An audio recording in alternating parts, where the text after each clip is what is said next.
Free Books Tube is glad to present Light on Life's Difficulties by James Allen. Foreword.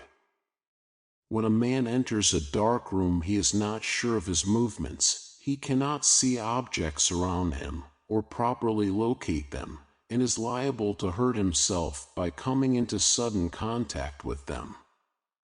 But let a light be introduced, and immediately all confusion disappears. Every object is seen, and there is no danger of being hurt. To the majority, life is such a dark room, and their frequent hurts, their disappointments, perplexities, sorrows and pains, are caused by sudden contact with principles which they do not see, and are therefore not prepared to deal with. But when the light of wisdom is introduced into the darkened understanding, confusion vanishes, difficulties are dissolved, all things are seen in their true place and proportion, and henceforth the man walks open-eyed and unhurt, in the clear light of wise comprehension. James Allen. I, Truth, am thy Redeemer, come to me. Lay down thy sin and pain and wild unrest, and I will calm thy spirit's stormy sea, pouring the oil of peace upon thy breast. Friendless in love, lo, I abide with thee. Defeated and deserted, cast away, what refuge hast thou? Whither canst thou fly? Upon my changeless breast thy burdens lay. I am thy certain refuge, even I. All things are passing, I alone can stay.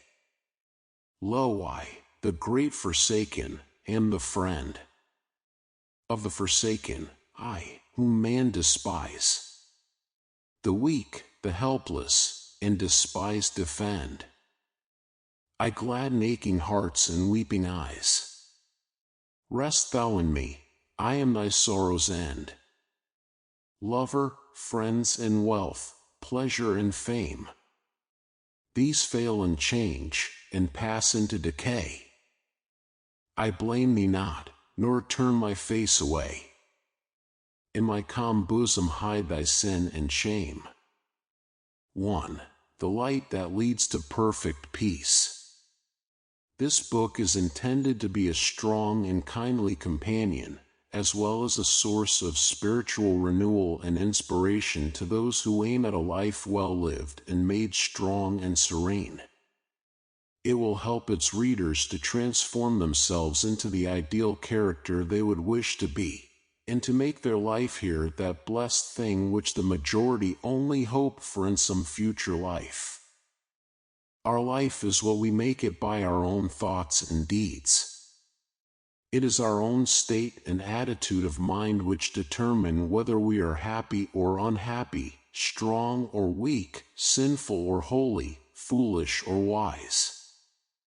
If one is unhappy, that state of mind belongs to himself, and is originated within himself. It is a state which responds to certain outward happenings, but its cause lies within and not in those outward occurrences. If one is weak in will, he has brought himself to, and remains in, that condition by the course of thought and action which he has chosen and is still choosing.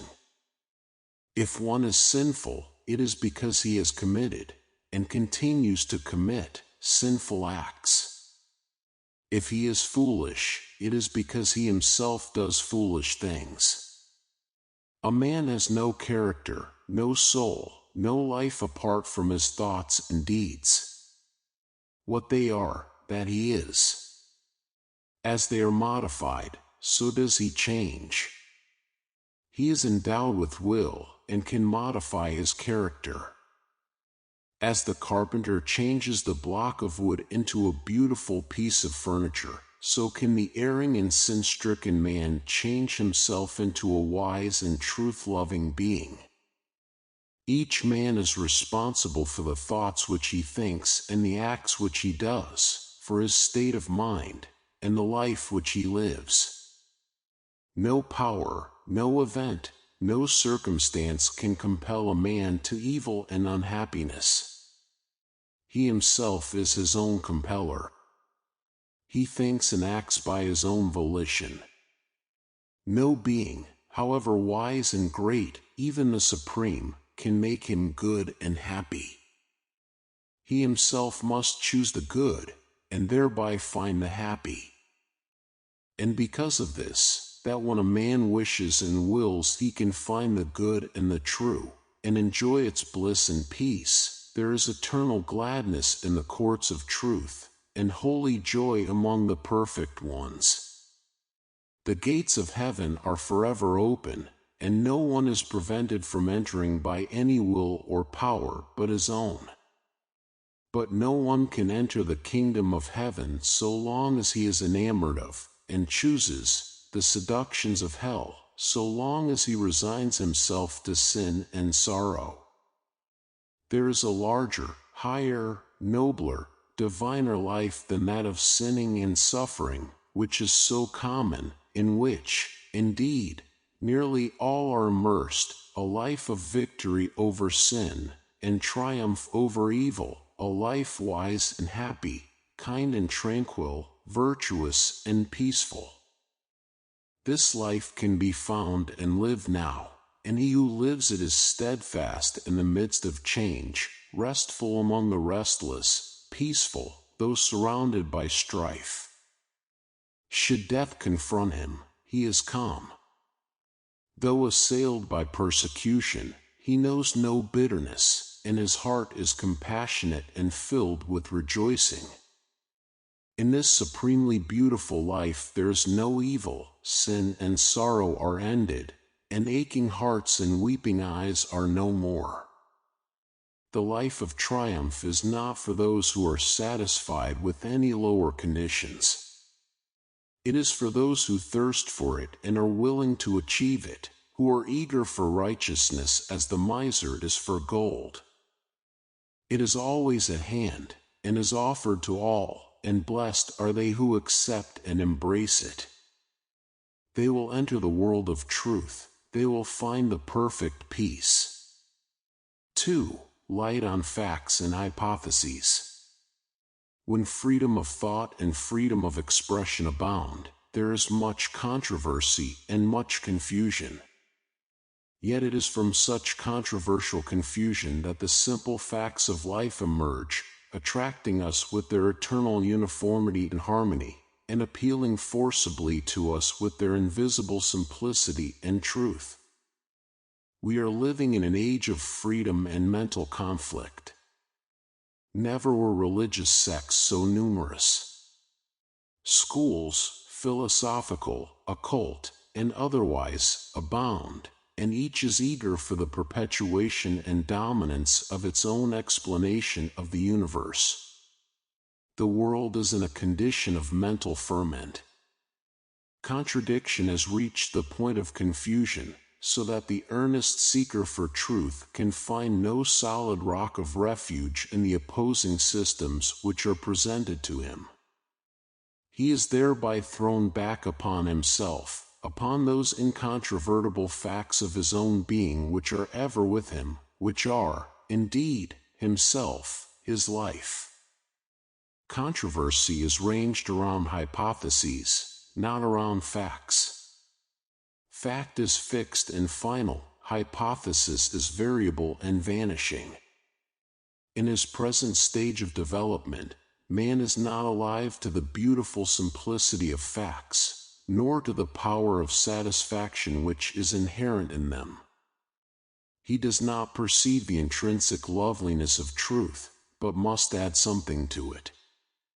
Hence, when fact is named, the question almost invariably arises, how can you explain the fact? And then follows a hypothesis which leads to another hypothesis, and so on until the fact is altogether lost sight of amid a mass of contradictory suppositions. Thus arise the sects and controversial schools. The clear perception of one fact will lead to the perception of other facts, but a supposition, while appearing to elucidate a fact, does in reality cover it up. We cannot realize the stately splendor of truth while playing with the gaudy and attractive toys of pretty hypotheses. Truth is not an opinion, nor can any opinion enlarge or adorn it. Fact and supposition are eternally separate, and the cleverest intellectual jugglery, while it may entertain and deceive even the elect, cannot in the slightest degree alter a fact or affect the nature of things as they are. Because of this, the true teacher abandons the devious path of hypothesis, and deals only with the simple facts of life. He fixes the attention of men and women upon these, instead of increasing confusion and intensifying wordy warfare by foisting another assumption upon a world already lost and bewildered in a maze of hypotheses. The facts of life are ever before us, and can be understood and known if we but abandon our egotism and the blinding delusions which that egotism creates. Man need not go beyond his own being to find wisdom, and the facts of that being afford a sufficient basis on which to erect a temple of knowledge of such beauty and dimensions that it shall at once emancipate and glorify. Man is, and as he thinks, so he is. A perception and realization of these two facts alone, of man's being and thinking, lead into a vast avenue of knowledge which cannot stop short of the highest wisdom and perfection. One of the reasons why men do not become wise is that they occupy themselves with interminable speculations about a soul separate from themselves, that is, from their own mind, and so blind themselves to their actual nature and being. The supposition of a separate soul veils the eyes of man so that he does not see himself, does not know his mentality, is unaware of the nature of his thoughts without which he would have no conscious life. Man's life is actual, his thoughts are actual, his life is actual. To occupy ourselves with the investigation of things that are is the way of wisdom. Man considered as above, beyond, and separate from mind and thought, is speculative and not actual, and to occupy ourselves with the study of things that are not, is the way of folly. Man cannot be separated from his mind, his life cannot be separated from his thoughts. Mind, thought, and life are as inseparable as light, radiance, and color, and are no more in need of another factor to elucidate them than are light, radiance, and color. The facts are all sufficient and contain within themselves the groundwork of all knowledge concerning them. Man's mind is subject to change. He is not something made and finally completed, but has within him the capacity for progress. By the universal law of evolution he has become what he is, and is becoming that which he will be. His being is modified by every thought he thinks. Every experience affects his character. Every effort he makes changes his mentality. Herein is the secret of man's degradation, and also of his power and salvation if he but utilize this law of change in the right choice of thought. To live is to think and act, and to think and act is to change. While man is ignorant of the nature of thought, he continues to change for better and worse, but, being acquainted with the nature of thought, he intelligently accelerates and directs the process of change, and only for the better. What the sum total of a man's thoughts are, that he is. From this sameness of thought with man there is not the slightest fractional deviation. There is a change as a result with the addition and subtraction of thought, but the mathematical law is an invariable quality. Seeing that man is mind, that mind is composed of thought, and that thought is subject to change, it follows that deliberately to change the thought is to change the man. All religions work upon the heart, the thought of man, with the object of directing it into purer and higher channels.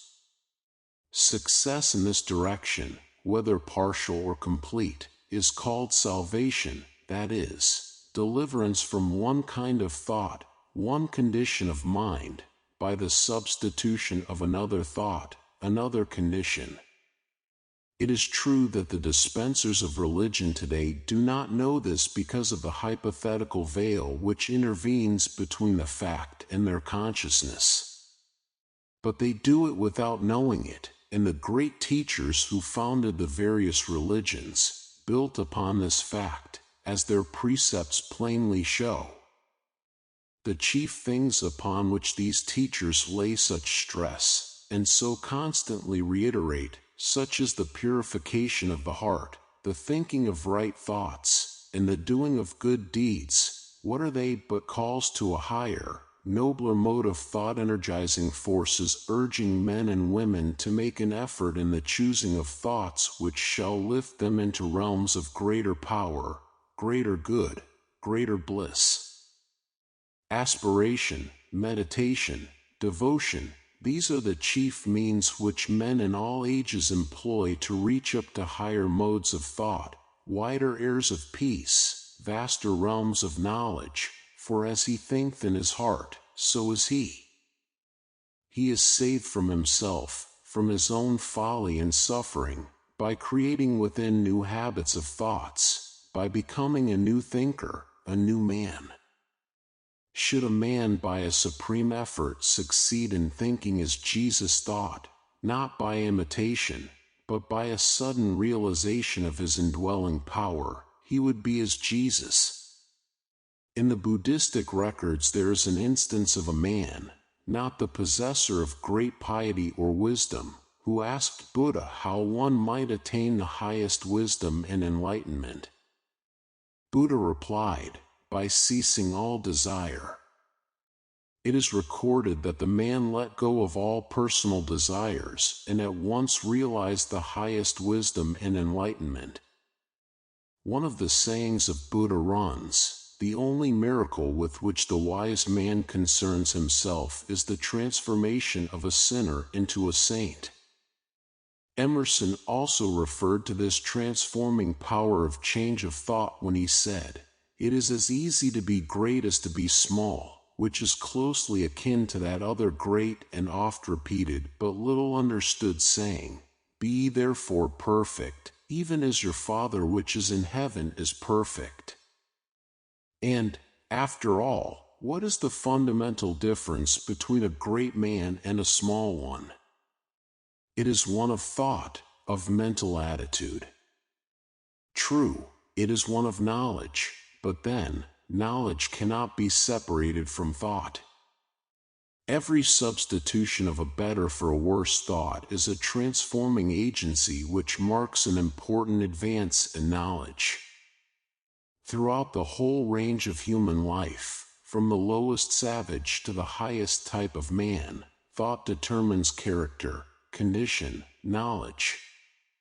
The mass of humanity moves slowly along the evolutionary path urged by the blind impulse of its dominant thoughts as they are stimulated and called forth by external things.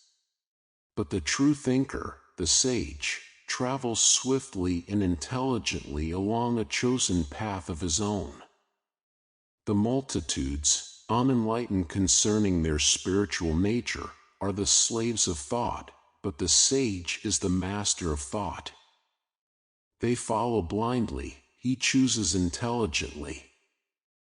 They obey the impulse of the moment, thinking of their immediate pleasure and happiness, he commands and subdues impulse, resting upon that which is permanently right. They, obeying blind impulse, violate the laws of righteousness, he, conquering impulse, obeys the law of righteousness. The sage stands face to face with the facts of life. He knows the nature of thought. He understands and obeys the law of his being. But the sorrow-burdened victim of blind impulse can open his mental eyes and see the true nature of things when he wishes to do so. The sage, intelligent, radiant, calm, and the fool, confused, darkened, disturbed, are one in essence, and are divided only by the nature of their thoughts. When the fool turns away from and abandons his foolish thoughts and chooses and adopts wise thoughts, lo, he becomes a sage. Socrates saw the essential oneness of virtue and knowledge, and so every sage sees. Learning may aid and accompany wisdom, but it does not lead to it. Only the choosing of wise thoughts, and, necessarily, the doing of wise deeds, leads to wisdom. A man may be learned in the schools, but foolish in the school of life. Not the committing of words to memory, but the establishing of oneself in purer thoughts, nobler thinking, leads to the peace-giving revelations of true knowledge. Folly and wisdom, ignorance and enlightenment, are not merely the result of thought, they are thought itself. Both cause and effect, effort and result, are contained in thought. All that we are is the result of what we have thought. It is founded on our thoughts, it is made up of our thoughts. Man is not a being possessing a soul. He himself is soul. He himself is the thinker and doer, actor and knower. His composite mentality is himself. His spiritual nature is rounded by his sphere of thought. He it is that desires and sorrows, enjoys and suffers, loves and hates. The mind is not the instrument of a metaphysical, superhuman soul. Man is soul, mind is being, mind is man. Man can find himself. He can see himself as he is. When he is prepared to turn from the illusory and self-created world of hypothesis in which he wanders and to stand face to face with actuality, then will he know himself as he is. Moreover, he can picture himself as he would wish to be, and he can create within him the new thinker, the new man. For every moment is the time of choice, and every hour is destiny. 3. Light on the law of cause and effect in human life. How frequently people associate the word law with hardness and cruelty. It seems to embody for them nothing but an inflexible tyranny. This arises partly from their inability to perceive principles apart from persons, and partly from the idea that the office of law is solely to punish. Viewed from such an attitude of mind, the term law is hazily regarded as some sort of indefinite personality whose business it is to hunt transgressors and crush them with overwhelming punishments. Now while law punishes, its primary office is to protect. Even the laws which man makes are framed by him to protect himself from his own baser passions. The law of our country is instituted for the protection of life and property, and it only comes into operation as a punishing factor when it is violated. Offenders against it probably think of it as cruel, and doubtless regard it with terror, but to them that obey it, it is an abiding protector and friend, and can hold for them no terror.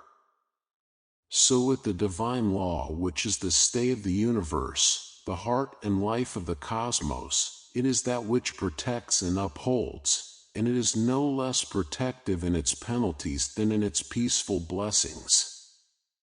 It is, indeed, an eternal protection which is never for one moment withheld, and it shields all beings against themselves by bringing all violations of itself, whether ignorant or willful, through pain to nothingness. Law cannot be partial. It is an unvarying mode of action, disobeying which, we are hurt, obeying, we are made happy. Neither protection nor supplication can alter it, for if it could be altered or annulled, the universe would collapse and chaos would prevail. It is not less kind that we should suffer the penalty of our wrongdoing than that we should enjoy the blessedness of our right doing. If we could escape the effects of our ignorance and sin, all security would be gone, and there would be no refuge, for we could then be equally doubtful of the result of our wisdom and goodness. Such a scheme would be one of caprice and cruelty, whereas law is a method of justice and kindness. Indeed, the supreme law is the principle of eternal kindness, faultless in working and infinite in application. It is none other than that. Eternal love, forever full, forever flowing free, of which the Christian sings, and the boundless compassion of Buddhistic precepts and poetry. The law which punishes us is the law which preserves us. When in their ignorance men would destroy themselves, its everlasting arms are thrown about them in loving, albeit sometimes painful, protection. Every pain we suffer brings us nearer to the knowledge of the divine wisdom. Every blessing we enjoy speaks to us of the perfection of the great law, and of the fullness of bliss that shall be man's when he has come to his heritage of divine knowledge. We progress by learning, and we learn, up to a certain point, by suffering. When the heart is mellowed by love, the law of love is perceived in all its wonderful kindness. When wisdom is acquired, peace is assured. We cannot alter the law of things, which is of sublime perfection. But we can alter ourselves so as to comprehend more and more of that perfection and make its grandeur ours. To wish to bring down the perfect to the imperfect is the height of folly, but to strive to bring the imperfect up to the perfect is the height of wisdom. Seers of the cosmos do not mourn over the scheme of things. They see the universe as the perfect whole, not as an imperfect jumble of parts. The great teachers are men and women of abiding joy and heavenly peace. The blind captive of unholy desire may cry, "Ah, love, could you and I within conspire to grasp this sorry scheme of things entire? Would we not shatter it to bits, and then remold it nearer to the heart's desire?" This is the wish of the carnal nature, the wish to enjoy unlawful pleasures to any extent, and not reap any painful consequences. It is such men who regard the universe as a sorry scheme of things. They want the universe to bend to their will and desire, want lawlessness, not law. But the wise man bends his will and subjects his desire to the divine order, and he sees the universe as the glorious perfection of an infinitude of parts.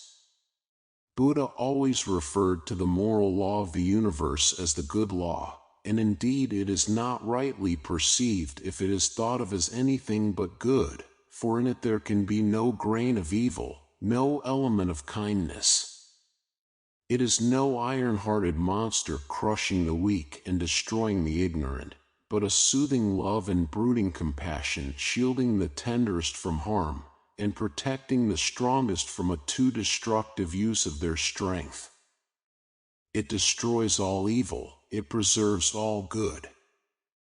It enfolds the tiniest seedling in its care, and it destroys the most colossal wrong with a breath. To perceive it is the beatific vision. To know it is the beatific bliss, and they who perceive and know it are at peace. They are glad forevermore. Such is the law which moves the righteousness, which none at last can turn aside or stay. The heart of it is love, the end of it, Is peace and consummation sweet? Obey. 4. Light on values, spiritual and material. It is an old time axiom that everything has its price. Everybody knows this commercially, but how few know it spiritually. Business consists of a mutual interchange of equitable values. The customer gives money and receives goods, and the merchant gives goods and receives money. This method is universal and is regarded by all as just. In spiritual things the method is the same, but the form of interchange is different. For material things, a material thing is given in exchange.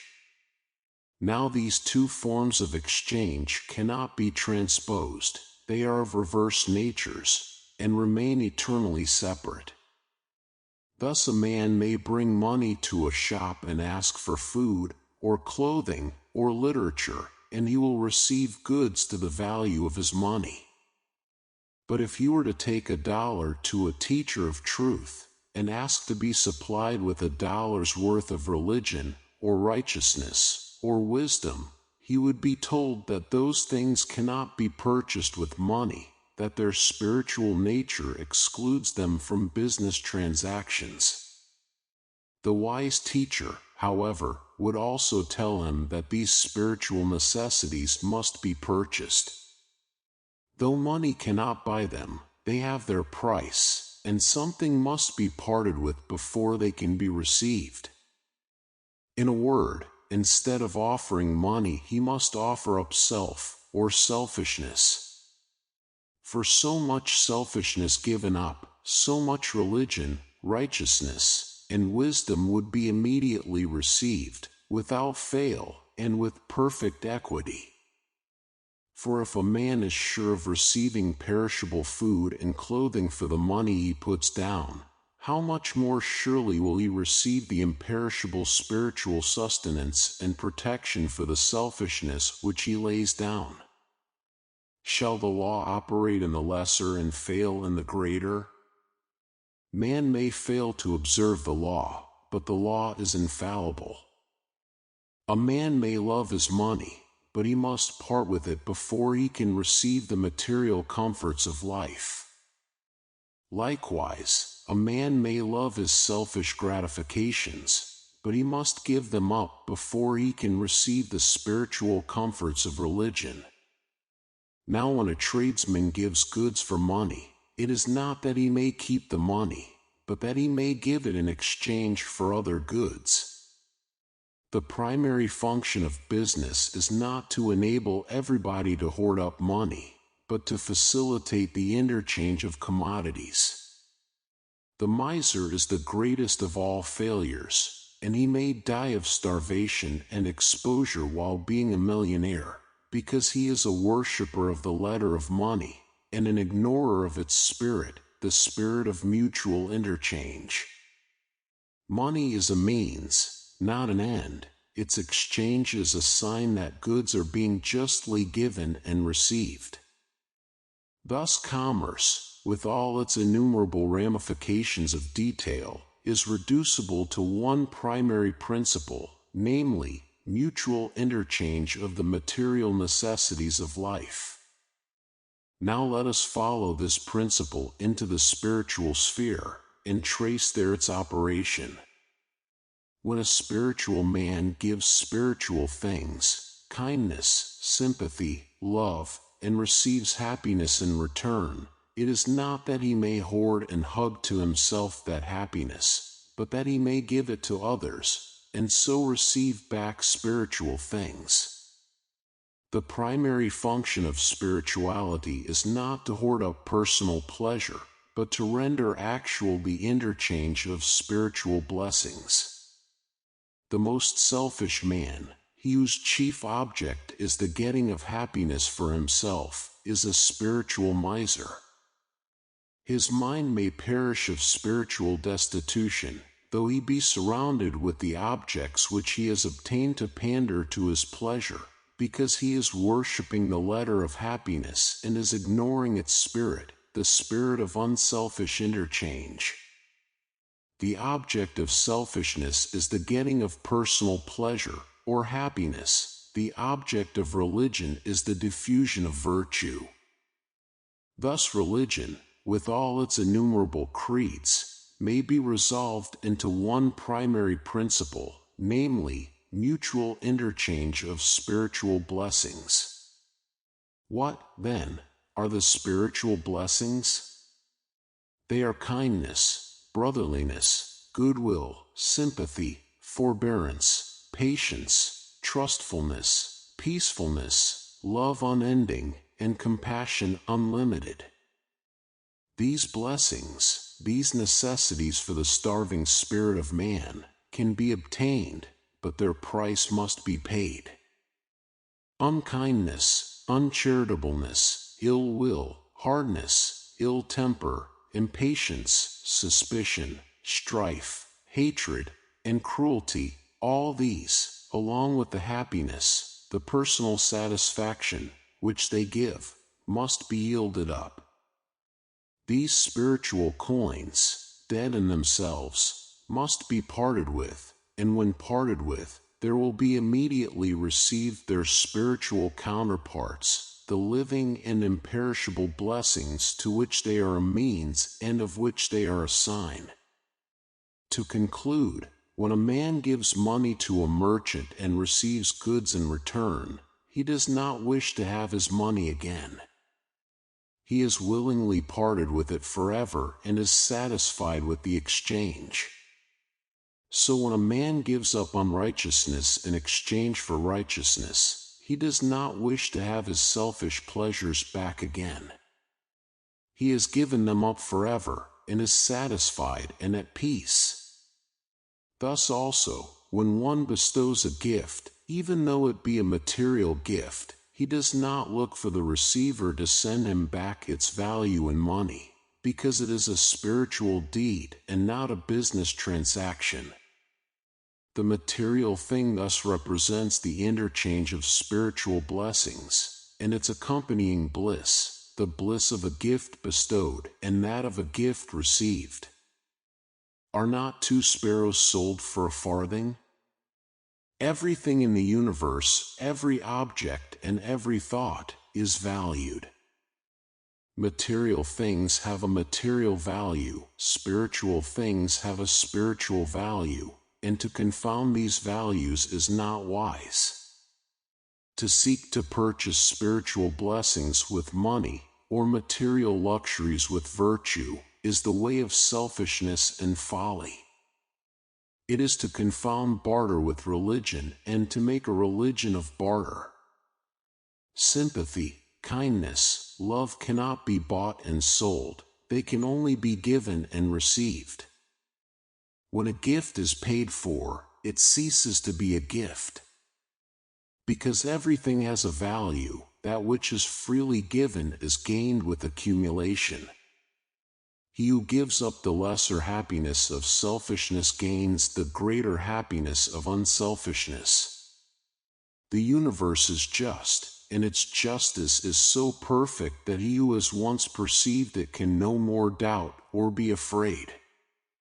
He can only wonder and be glad. 5. Light on the sense of proportion. In a nightmare there is no relation of one thing to another. All things are haphazard, and there is a general confusion and misery. Wise men have likened the self-seeking life to a nightmare.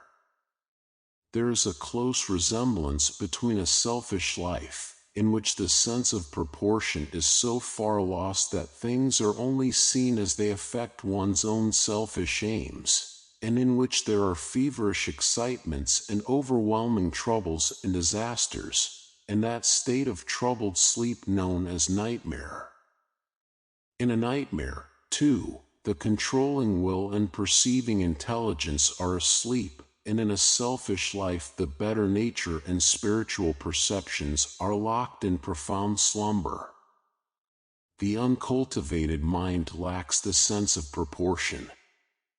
It does not see the right relation of one natural object to another, and is thereafter dead to the beauty and harmony with which it is surrounded. And what is this sense of proportion but the faculty of seeing things as they are? It is a faculty which needs cultivating, and its cultivation, when applied to natural objects, embraces the entire intelligence and refines the moral character. It enters, however, into spiritual things as well as things natural, and here is more lacking, and more greatly needed. For to see things as they are in the spiritual sphere is to find no ground for grief, no lodging place for lamentation. Whence spring all this grief and anxiety, and fear and trouble? Is it not because things are not as men and women wish them to be? Is it not because the multiplicity of desires prevents them from seeing things in their true perspective and right proportion? When one is overwhelmed with grief, he sees nothing but his loss. Its nearness to him blots out the whole view of life. The thing in itself may be small, but to the sufferer it assumes a magnitude which is out of proportion to the surrounding objects of life. All who have passed the age of 30 can look back over their lives at times when they were perplexed with anxiety, overwhelmed with grief, or even, perhaps, on the verge of despair, over incidents which, seen now in their right proportion, are known to be very small. If the would-be suicide will today stay his hand and wait, he will at the end of 10 years marvel at his folly over so comparatively small a matter. When the mind is possessed by passion or paralyzed with grief, it has lost the power of judgment. It cannot weigh and consider. It does not perceive the relative values and proportions of the things by which it is disturbed. Awake and acting, it yet moves in a nightmare which holds its faculties in thrall.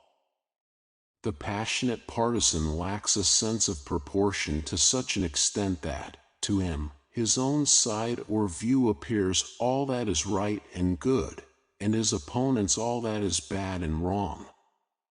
To this partiality his reason is chained, so that whatever reason he may bring to bear upon the matter is enlisted in the service of bias, and is not exercised in order to find the just relation which exists between the two sides.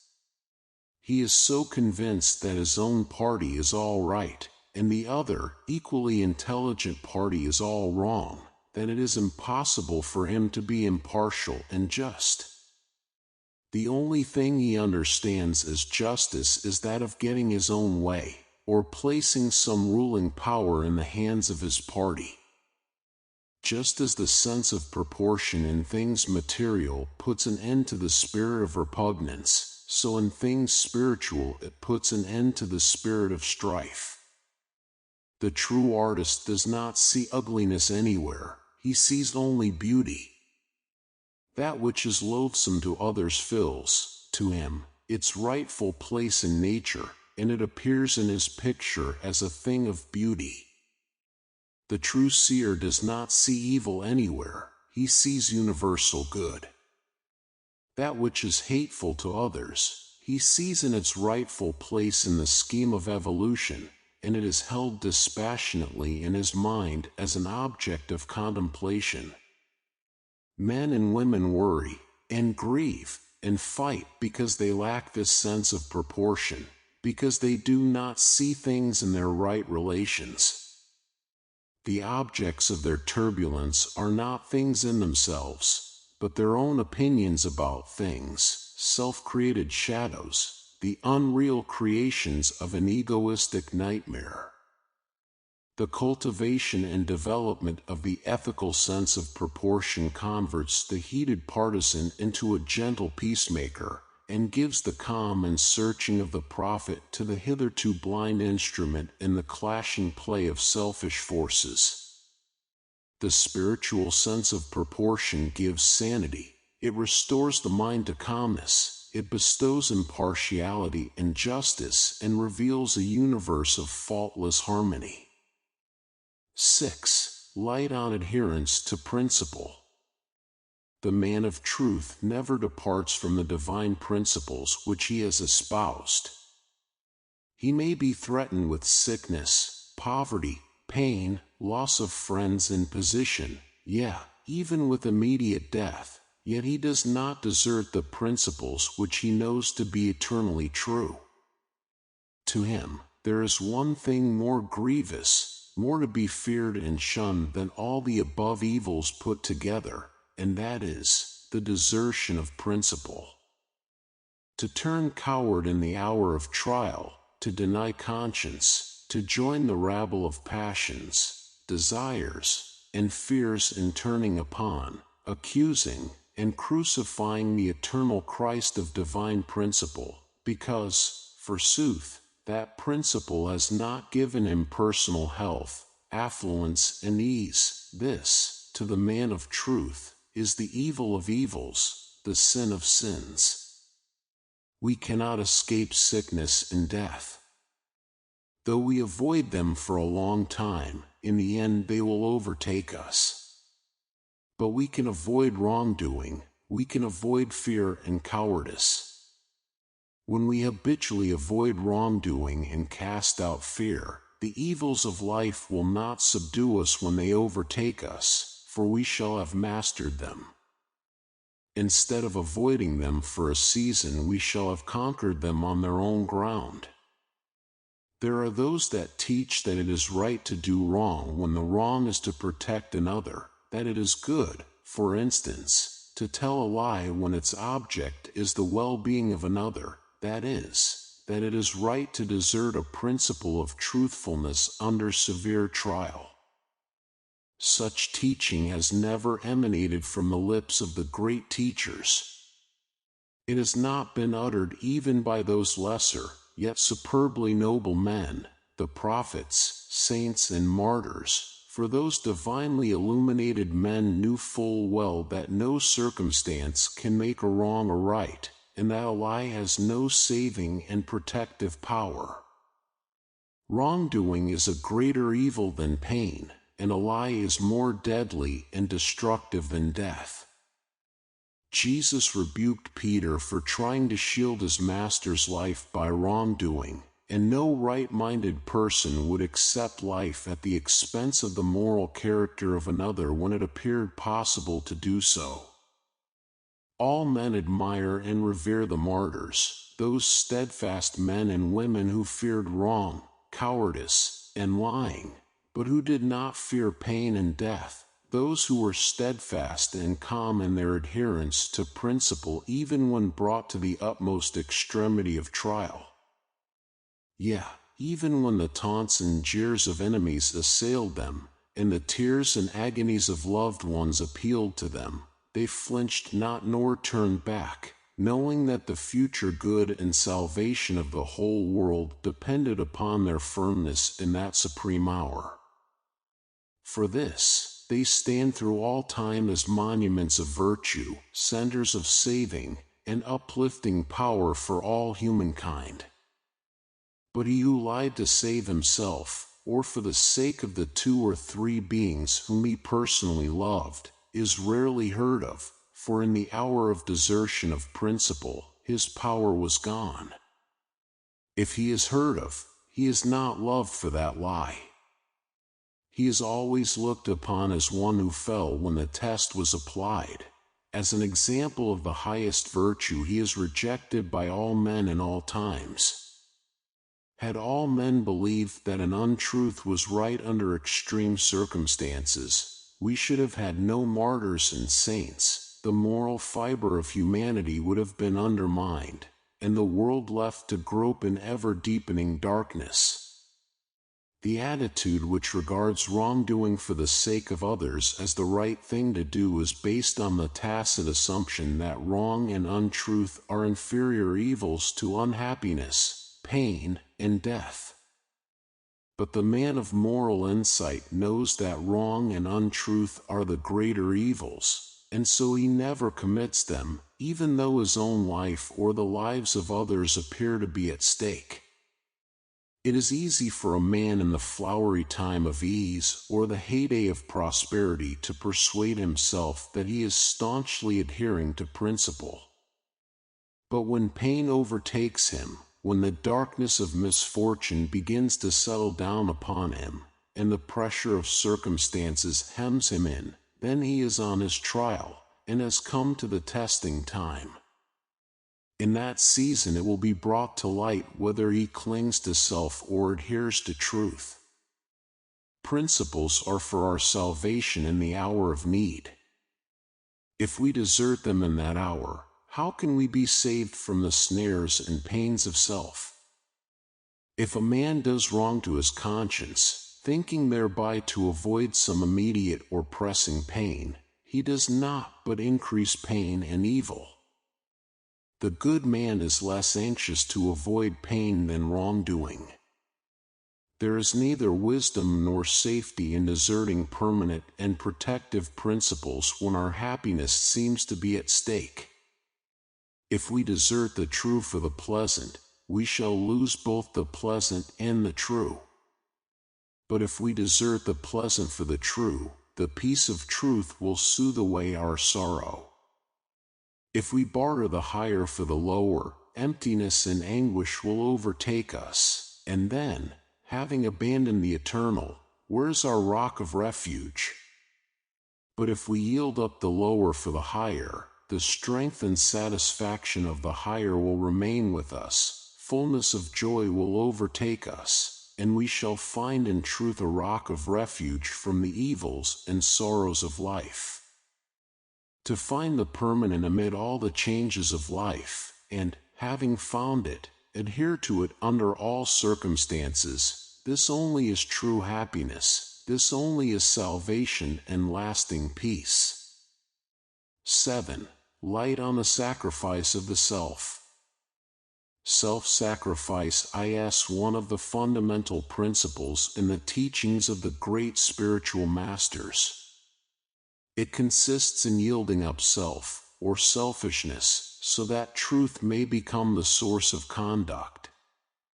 Self is not an entity that has to be cast out, but a condition of mind that has to be converted. The renunciation of self is not the annihilation of the intelligent being, but the annihilation of every dark and selfish desire. Self is the blind clinging to perishable things and transient pleasures as distinguished from the intelligent practice of virtue and righteousness.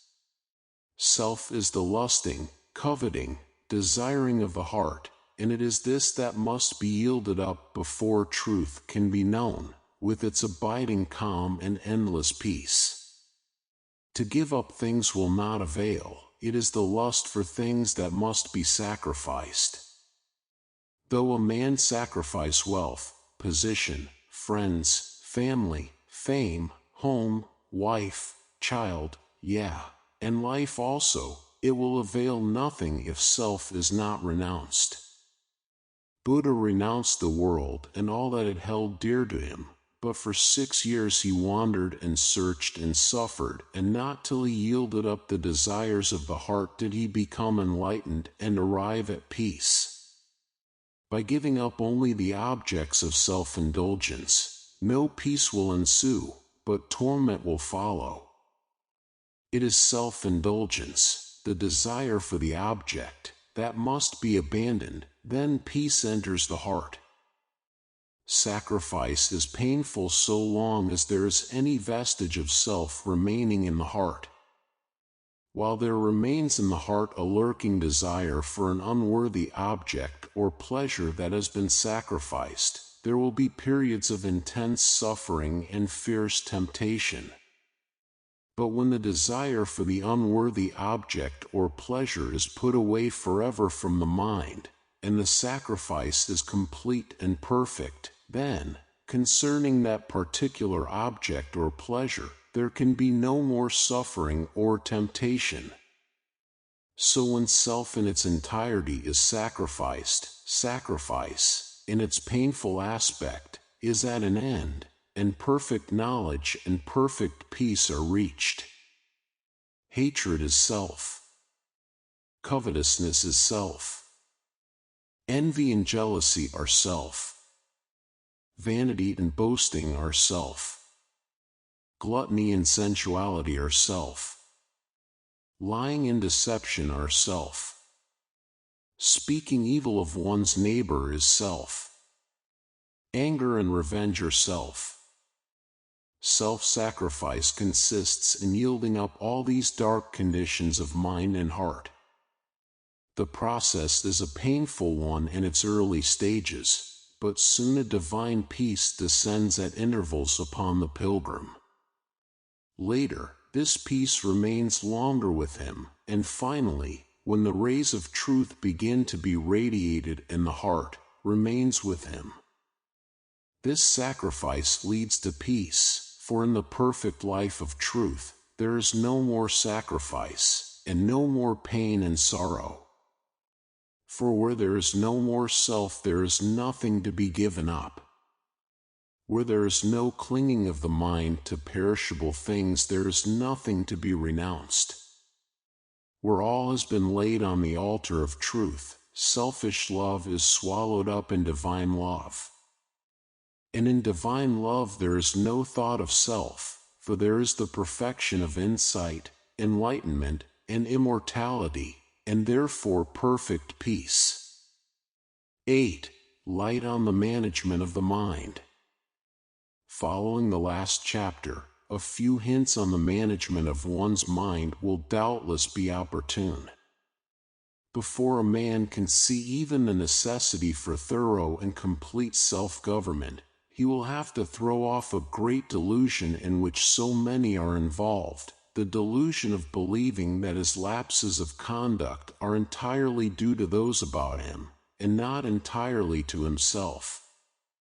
I could make far greater progress if I were not hindered by others, or it is impossible for me to make any headway, seeing that I live with such irritable people, are commonly expressed complaints which spring from the error of imagining that others are responsible for one's own folly. The violent or irritable man always blames those about him for his fits of anger, and by continually living in this delusion, he becomes more and more confirmed in his rashness and perturbations.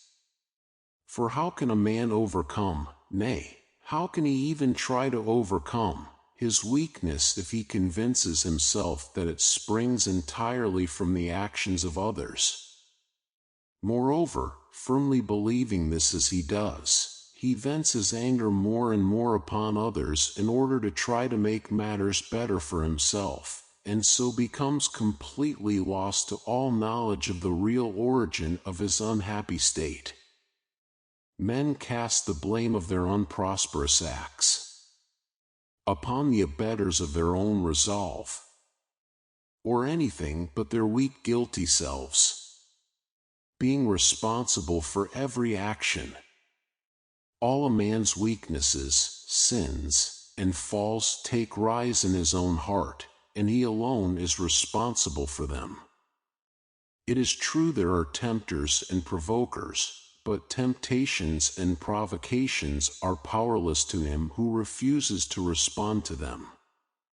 Tempters and provokers are but foolish men, and he who gives way to them has become a willing cooperator in their folly.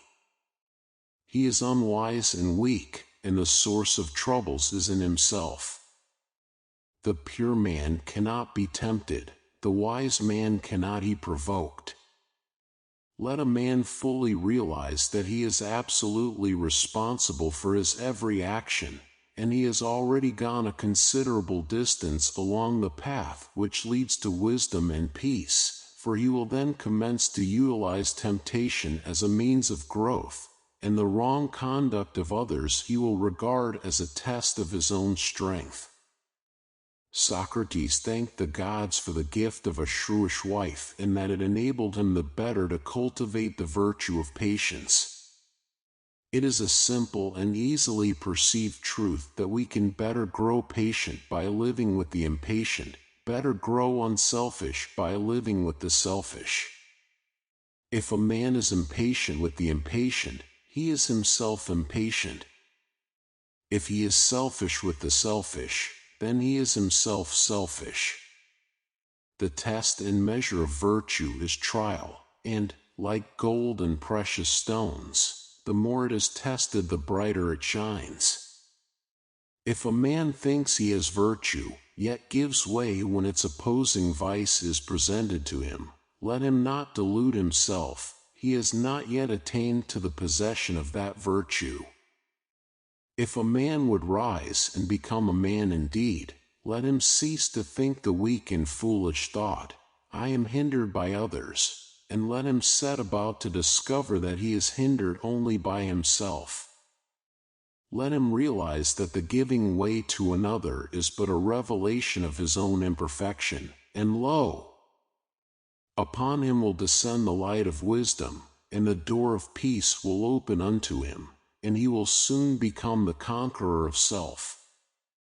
The fact that a man is continually troubled and disturbed by close contact with others is an indication that he requires such contact to impel him onward to a clearer comprehension of himself, and toward a higher and more steadfast state of mind.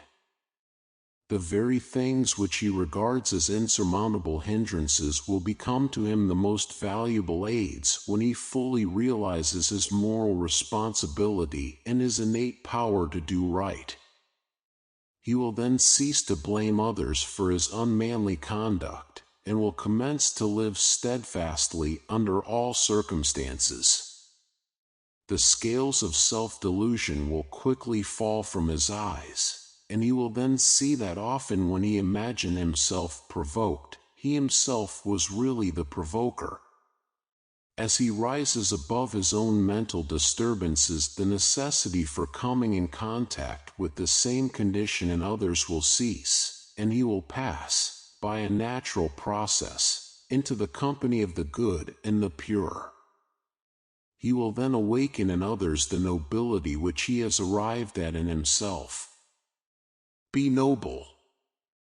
And the nobleness that lies in other men, sleeping, but never dead, will rise in majesty to meet thine own.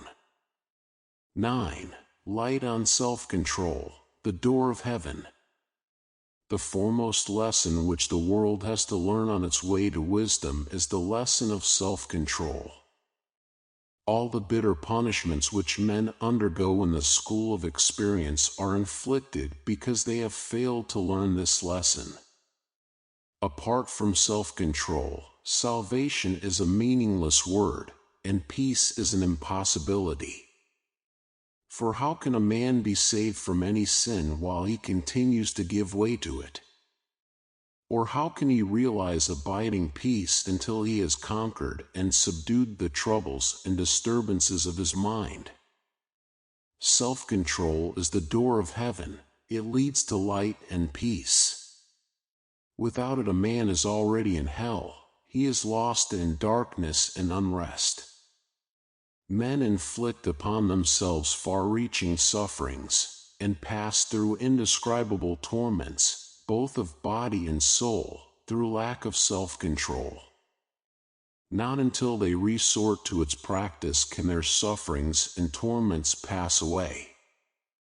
For it has no substitute, nothing can take its place, and there is no power in the universe that can do for a man that which he, sooner or later, must do for himself by entering the practice of self-control.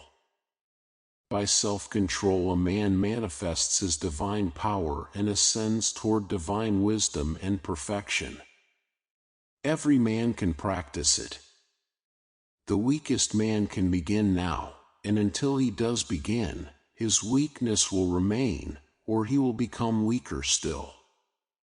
Calling or not calling upon God or Jesus, Brahma or Buddha, spirits or masters, will not avail men who refuse to govern themselves and purify their hearts. Believing or disbelieving that Jesus is God, that Buddha is omniscient, or the spirits or masters guide human affairs, cannot help men who continue to cling to the elements of strife and ignorance and corruption within themselves. What theological affirmation or denial can justify, or what outward power put right, the man who refuses to abandon a slanderous or abusive tongue, or give up an angry temper, or to sacrifice his impure imaginings? The flower reaches the upper light by first contending with the under darkness, and man can only reach the light of truth by striving against the darkness within himself. The vast importance of self-control is not realized by men, its absolute necessity is not apprehended by them, and the spiritual freedom and glory to which it leads are hidden from their eyes. Because of this, men are enslaved and misery and suffering ensue. Let a man contemplate the violence, impurity, disease, and suffering which occur upon earth, and consider how much of it is due to want of self-control, and he will gradually come to realize the great need there is for self-control. I say again that self-control is the gate of heaven, for without it neither happiness nor love nor peace can be realized and maintained. In the degree that it is lacked by a man, in just that measure will his mind and life be given over to confusion. And it is because such a large number of individuals have not yet learned to practice it that the enforced restraint of national laws is required for the maintenance of law and order and the prevention of destructive confusion. Self-control is the beginning of virtue, and it leads to the acquisition of every noble attribute. It is the first essential quality in a well-ordered and truly religious life, and it leads to calmness, blessedness, and peace. Without it, although there may be theological belief or profession, there can be no true religion, for what is religion but enlightened conduct? And what is spirituality but the triumph over the unruly tendencies of the mind? When men both depart from and refuse to practice self-control, they fall into the great and dark delusion of separating religion from conduct. Then they persuade themselves that religion consists not in overcoming self and living blamelessly, but in holding a certain belief about Scripture, and in worshiping a certain Savior in a particular way.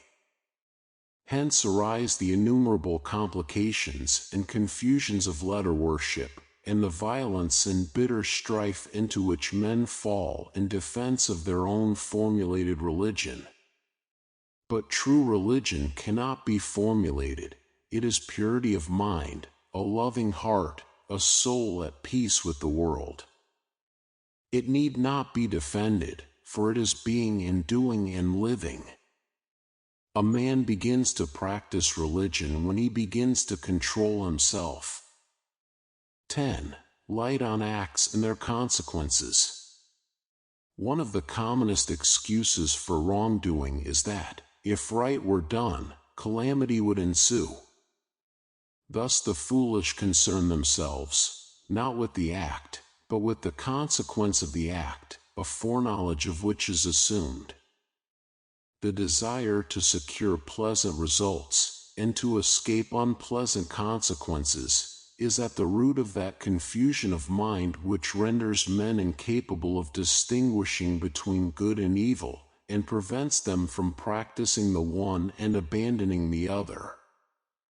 Even when it is claimed that the wrong thing is done, not for oneself, but in order to secure the happiness of others, the delusion is the same, only it is more subtle and dangerous.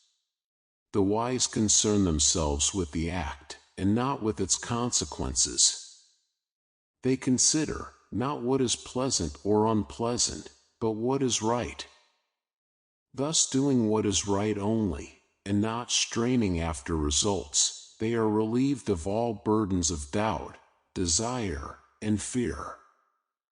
Nor can one who so acts ever become so involved in inextricable difficulty, or be troubled with painful perplexity. His course is so simple, straight, and plain that he can never be confused with misgivings and uncertainties. Those who so act are said by Krishna to act without regard to the fruits of action, and he further declares that those who have thus renounced results are supremely good, supremely wise. Those who work for pleasant results only, and who depart from the right path when their own, or others' happiness appears to be at stake, cannot escape doubt, difficulty, perplexity, and pain. Ever forecasting probable consequences, they act in one way today, and in another way tomorrow. Unstable and blown about by the changing wind of circumstance, they become more and more bewildered, and the consequences about which they trouble do not accrue. But they who work for righteousness only, who are careful to do the right act, putting away all selfish considerations, all thought of results, they are steadfast, unchanging, untroubled, and at peace amid all vicissitudes, and the fruits of their acts are ever sweet and blessed.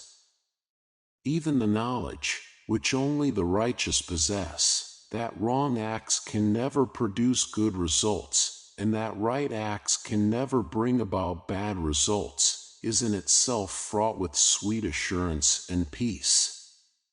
For whether the fruits of acts are sought or unsought, they cannot be escaped. They who sow to self, and, ignorant of the law of truth, think they can make their own results, reap the bitter fruits of self. They who sow to righteousness, knowing themselves to be the reapers, and not the makers of the consequences, reap the sweet fruits of righteousness. Right is supremely simple, and is without complexity. Error is interminably complex, and involves the mind in confusion. To put away self in passion, and establish oneself in right doing, this is the highest wisdom. 11. Light on the way of wisdom. The path of wisdom is the highest way, the way in which all doubt and uncertainty are dispelled and knowledge and surety are realized. Amid the excitements and pleasures of the world and the surging whirlpools of human passions, wisdom, so calm, so silent, and so beautiful, is indeed difficult to find, difficult, not because of its incomprehensible complexity, but because of its unobtrusive simplicity, and because self is so blind and rash, and so jealous of its rights and pleasures. Wisdom is rejected of men because it always comes right home to oneself in the form of wounding reproof, and the lower nature of man cannot bear to be reproved. Before wisdom can be acquired, self must be wounded to the death, and because of this, because wisdom is the enemy of self, self rises in rebellion, and will not be overcome and denied. The foolish man is governed by his passions and personal cravings. When about to do anything he does not ask is this right, but only considers how much pleasure or personal advantage he will gain by it. He does not govern his passions and act from fixed principles, but is the slave of his inclinations and follows where they lead. The wise man governs his passions and puts away all personal cravings. He never acts from impulse and passion, but dispassionately considers what is right to be done, and does it. He is always thoughtful and self-possessed, and guides his conduct by the loftiest moral principles. He is superior to both pleasure and pain. Wisdom cannot be found in books or travel, in learning or philosophy. It is acquired by practice only. A man may read the precepts of the greatest sages continually, but if he does not purify and govern himself, he will remain foolish. A man may be intimately conversant with the writings of the greatest philosophers, but so long as he continues to give way to his passions, he will not attain to wisdom. Wisdom is right action, right doing. Folly is wrong action, wrong doing. All reading, all studying is vain if man will not see his errors and give them up. Wisdom says to the vain man, do not praise yourself. To the proud man, humble yourself. To the gossip, govern your tongue. To the angry man, subdue your anger. To the resentful man, forgive your enemy. To the self-indulgent man, be temperate. To the impure man, purge your heart of lust. And to all men, beware of small faults. Do your duty faithfully, and never intermeddle with the duty of another. These things are very simple, the doing of them is simple. But as it leads to the annihilation of self, the selfish tendencies in a man object to them and rise up in revolt against them, loving their own life of turbulent excitement and feverish pleasure, and hating the calm and beautiful silence of wisdom. Thus men remain in folly. Nevertheless, the way of wisdom is always open, is always ready to receive the tread of the pilgrim who has grown weary of the thorny and intricate ways of folly. No man is prevented from becoming wise but by himself. No man can acquire wisdom but by his own exertions. And he who is prepared to be honest with himself, to measure the depths of his ignorance, to come face to face with his errors, to recognize and acknowledge his faults, and at once to set about the task of his own regeneration, such a man will find the way of wisdom. Walking with humble and obedient feet, he will, in due time, come to the sweet city of deliverance. 12. Light on disposition. I cannot help it, it is my disposition. How often one hears this expression as an excuse for wrongdoing. What does it imply? This, that the person who utters it believes that he has no choke in the matter, that he cannot alter his character.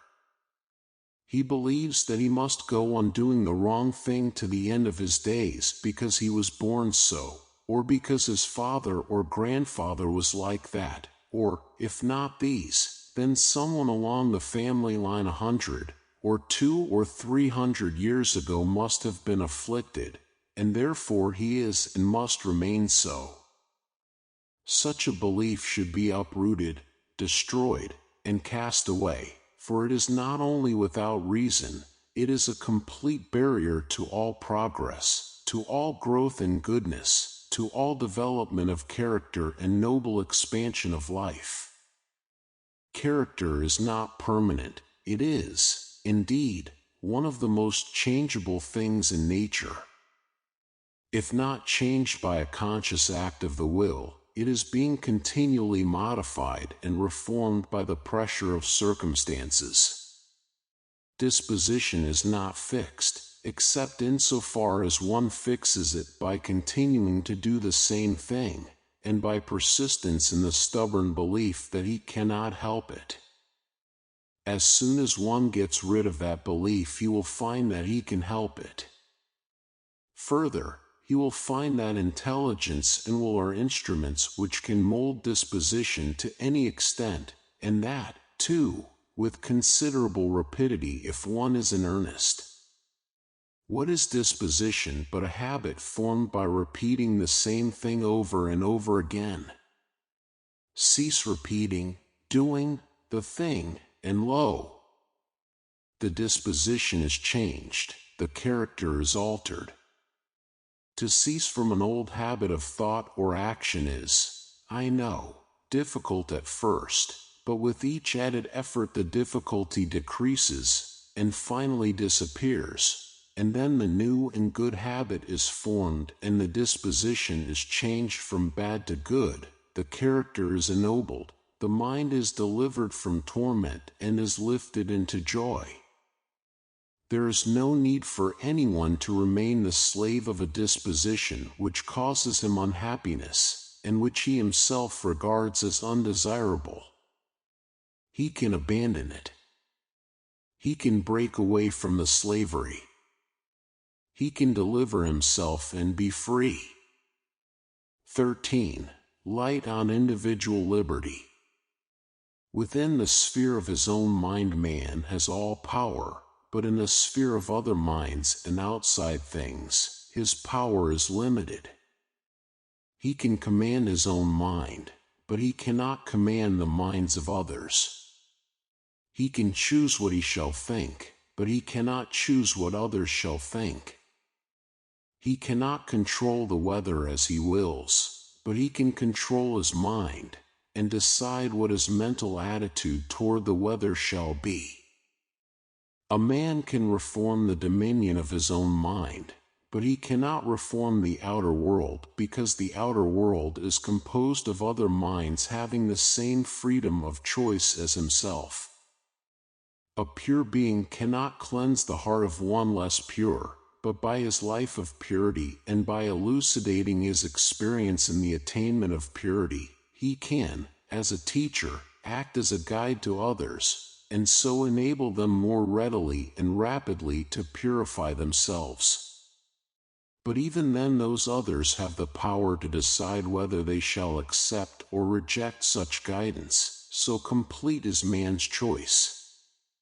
It is because of this dual truth, that man has no power in the realm of others' minds and yet has all power over his own mind, that he cannot avoid the consequences of his own thoughts and acts. Man is altogether powerless to alter or avert consequences, but he is altogether powerful in his choice of causative thought. Having chosen his thoughts, he must accept their full consequences.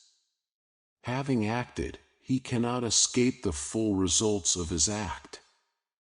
Law reigns universally, and there is perfect individual liberty. A man can do as he likes, but all other men can also do as they like.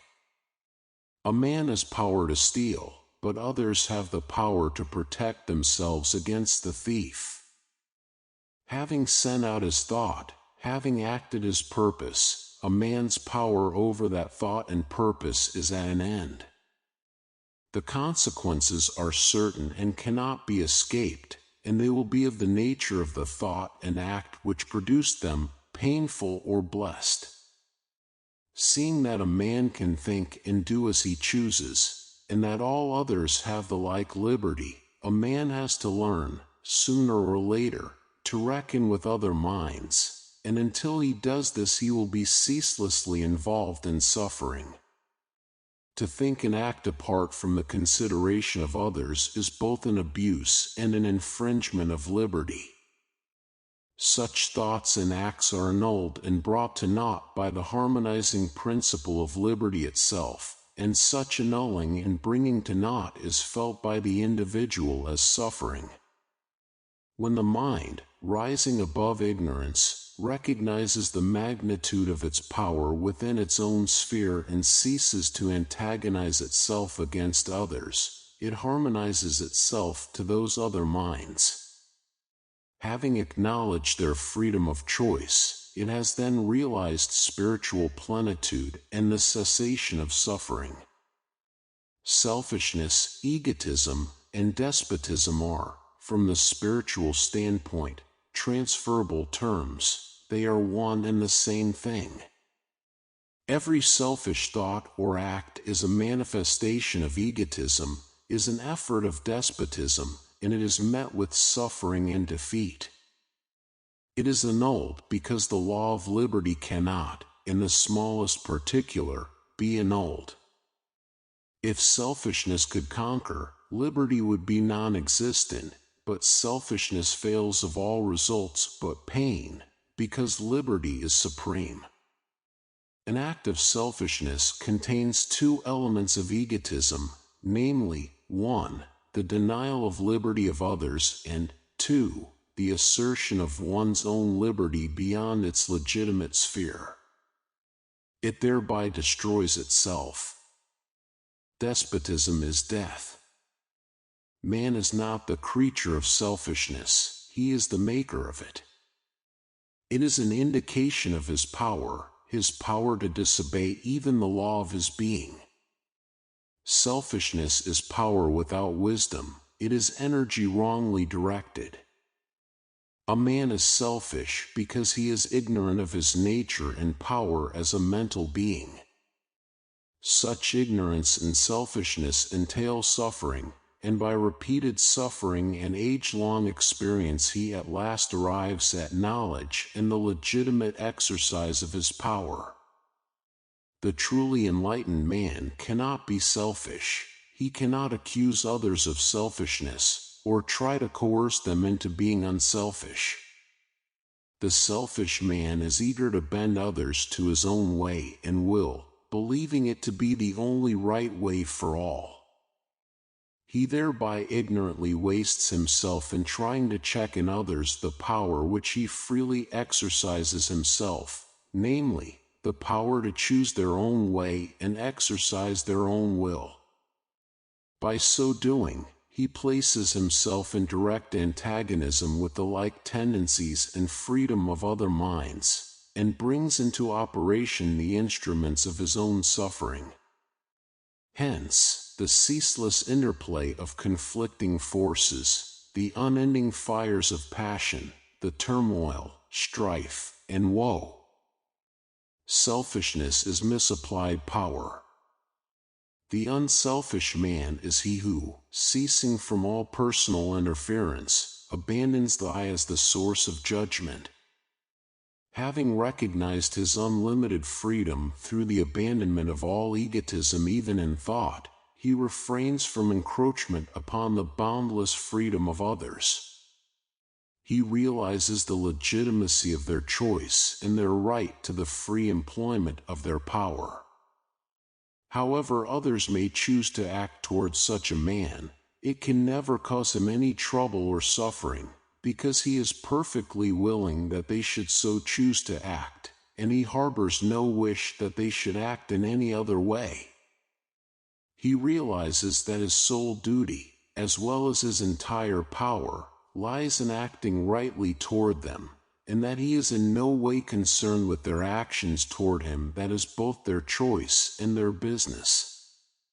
To the unselfish man, therefore, malice, envy, backbiting, jealousy, accusation, condemnation, and persecution have passed away.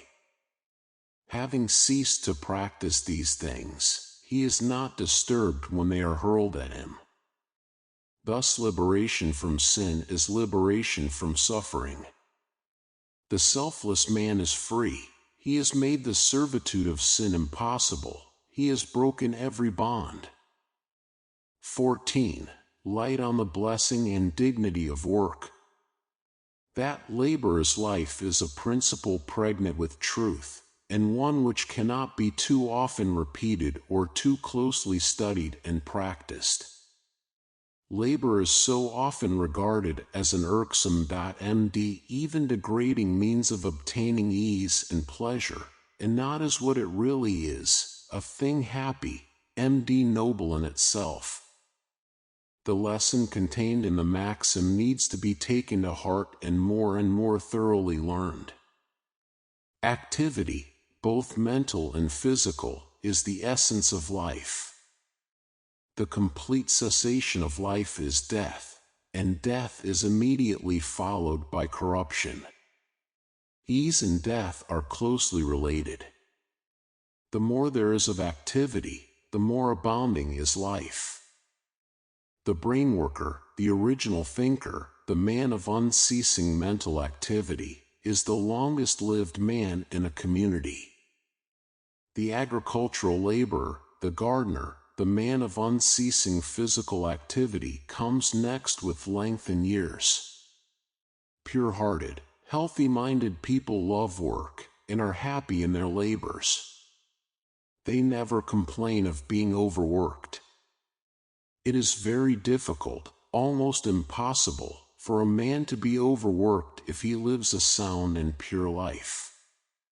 It is worry, bad habits, discontent and idleness that kill, especially idleness, for if labor is life, then idleness must be death. Let us get rid of sin before we talk about being overworked.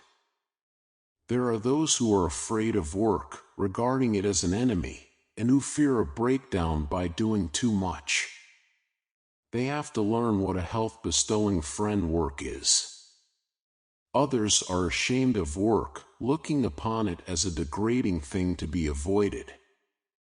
The pure in heart and sound in head are neither afraid nor ashamed of work, and they dignify whatsoever they undertake. No necessary work can be degrading, but if a man regards his work as such, he is already degraded, not by his task, but by his slavish vanity. Man hath his daily work of body and mind appointed, which declares his dignity. The idle man who is afraid of work, and the vain man who is ashamed of it, are both on the way to poverty, if they are not already there. The industrious man, who loves work, and the man of true dignity, who glorifies work, are both on their way to affluence, if they are not already there. The lazy man is sowing the seeds of poverty and crime. The vain man is sowing the seeds of humiliation and shame. The industrious man is sowing the seeds of affluence and virtue. The dignified worker is sowing the seeds of victory and honor. Deeds are seeds, and the harvest will appear in due season. There is a common desire to acquire riches with as little effort as possible, which is a kind of theft. To try to obtain the fruits of labor without laboring is to take the fruits of another man's labor. To try to get money without giving its equivalent is to take that which belongs to another and not oneself. What is theft but this frame of mind carried to its logical extreme? Let us rejoice in our work. Let us rejoice that we have the strength and capacity for work, and let us increase that strength and capacity by unremitting labor. Whatever our work may be, it is noble, and will be perceived by the world as noble, if we perform it with a noble spirit. The virtuous do not despise any labor which falls on their lot. And he who works and faints not, who is faithful, patient, and uncompromising even in the time of poverty, he will surely at last eat of the sweet fruits of his labor. Even while he labors and seems to fail, happiness will be his constant companion, for, blessed is the man that has found his work, let him ask no other blessedness. 15. Light on good manners and refinement. More upward, working out the beast, and let the ape and tiger die. All culture is getting away from the beast. Evolution is a refining process, and the unwritten laws of society are inherent in the evolutionary law. Education is intellectual culture. The scholar is engaged in purifying and perfecting his intellect. The spiritual devotee is engaged in purifying and perfecting his heart. When a man aspires to nobler heights of achievement, and sets about the realization of his ideal, he commences to refine his nature, and the more pure a man makes himself within, the more refined, gracious, and gentle will be his outward demeanor. Good manners have an ethical basis, and cannot be divorced from religion.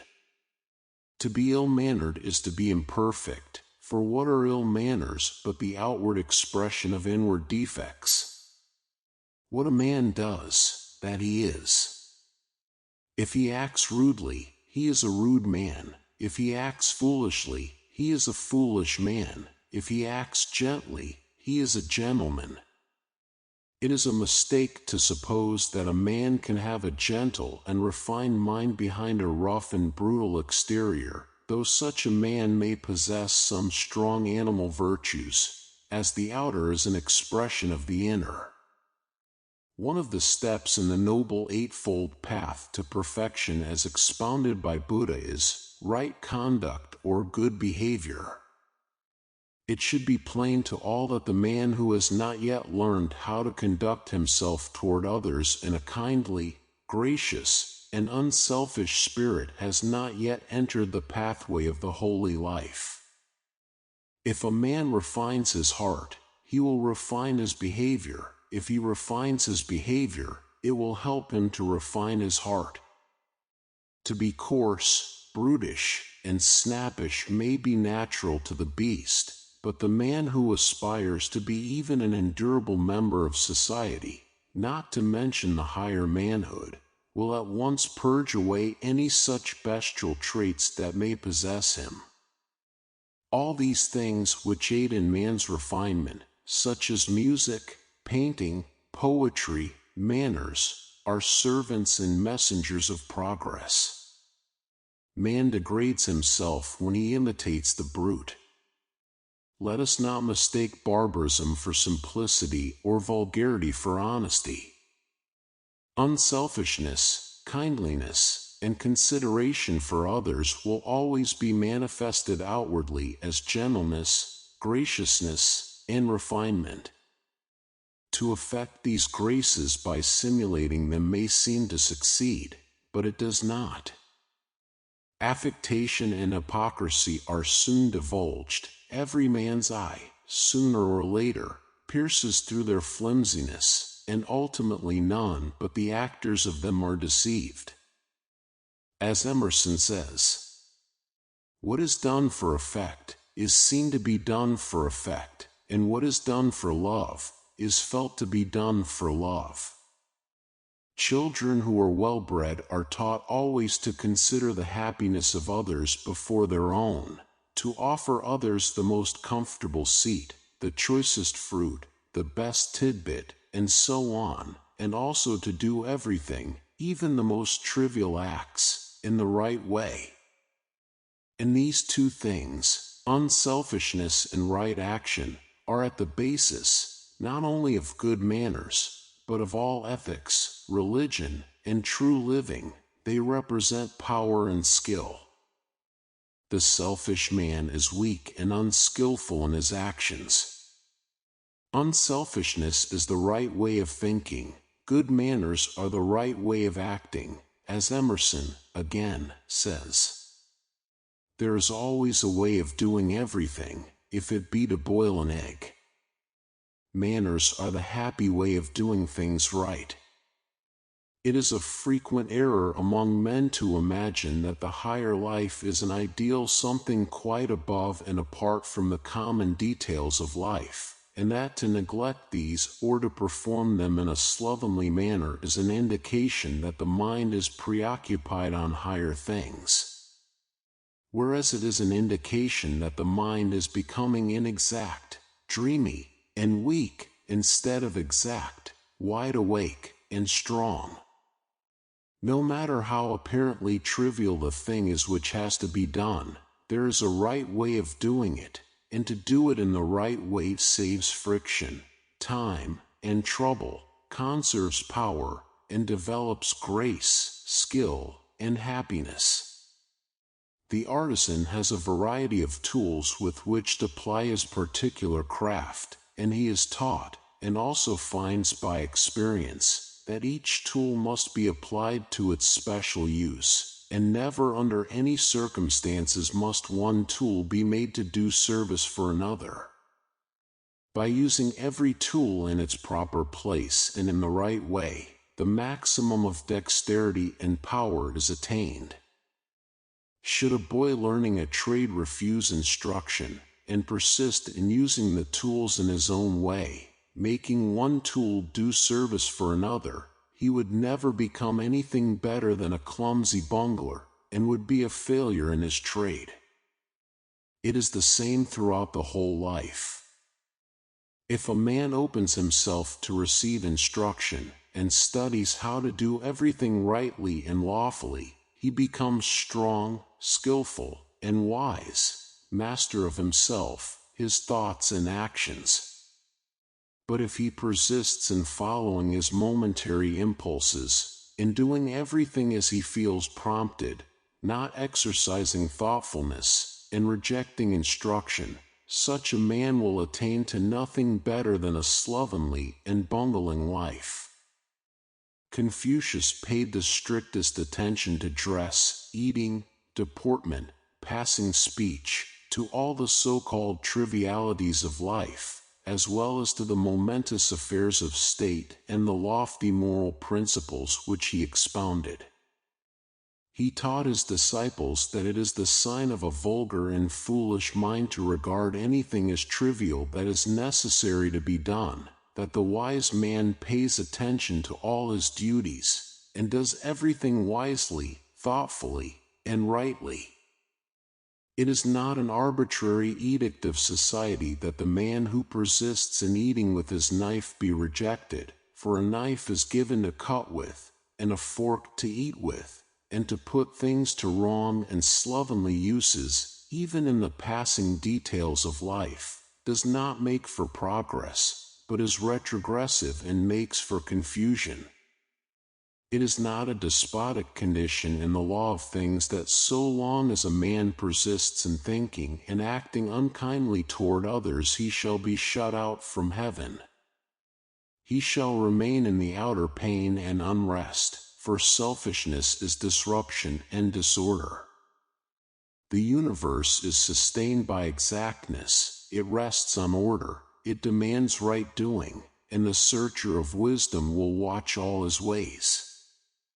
He will think purely, speak gently, and act graciously, refining his entire nature, both in the letter and the spirit. 16. Light on diversities of creeds. Those who depart from the common track in matters of faith, and strike out independently in search of the higher life, as distinguished from the letter of religious dogma, are apt to sink into a pitfall which awaits them at the first step, namely, the pitfall of pride. Attacking creeds and speaking contemptuously of the orthodox, as though orthodoxy were synonymous with evil, are not uncommon practices among those who fondly imagine they are in possession of greater spiritual light. Departure from orthodoxy does not by any means include departure from sin. Indeed, it is frequently accompanied with increased bitterness and contempt. Change of opinion is one thing, change of heart is quite another. To withdraw one's adherence from creeds is easy, to withdraw oneself from sin is more difficult. Hatred and pride, and not necessarily orthodoxy and conformity, are the things to be avoided. One's own sin, and not another man's creed, is the thing to be despised. The right-minded man cannot pride himself on being broader than others, or assume that he is on a higher plane than others, or think with self-righteous contempt of those who still cling to some form of letter worship which he has abandoned. Applying the words narrow, bigoted, and selfish to others is not the indication of an enlightened mind. No person would wish these terms to be applied to himself, and he who is becoming truly religious does not speak of others in words which would wound him were they directed toward himself. Those who are learning how to exercise humility and compassion are becoming truly enlightened.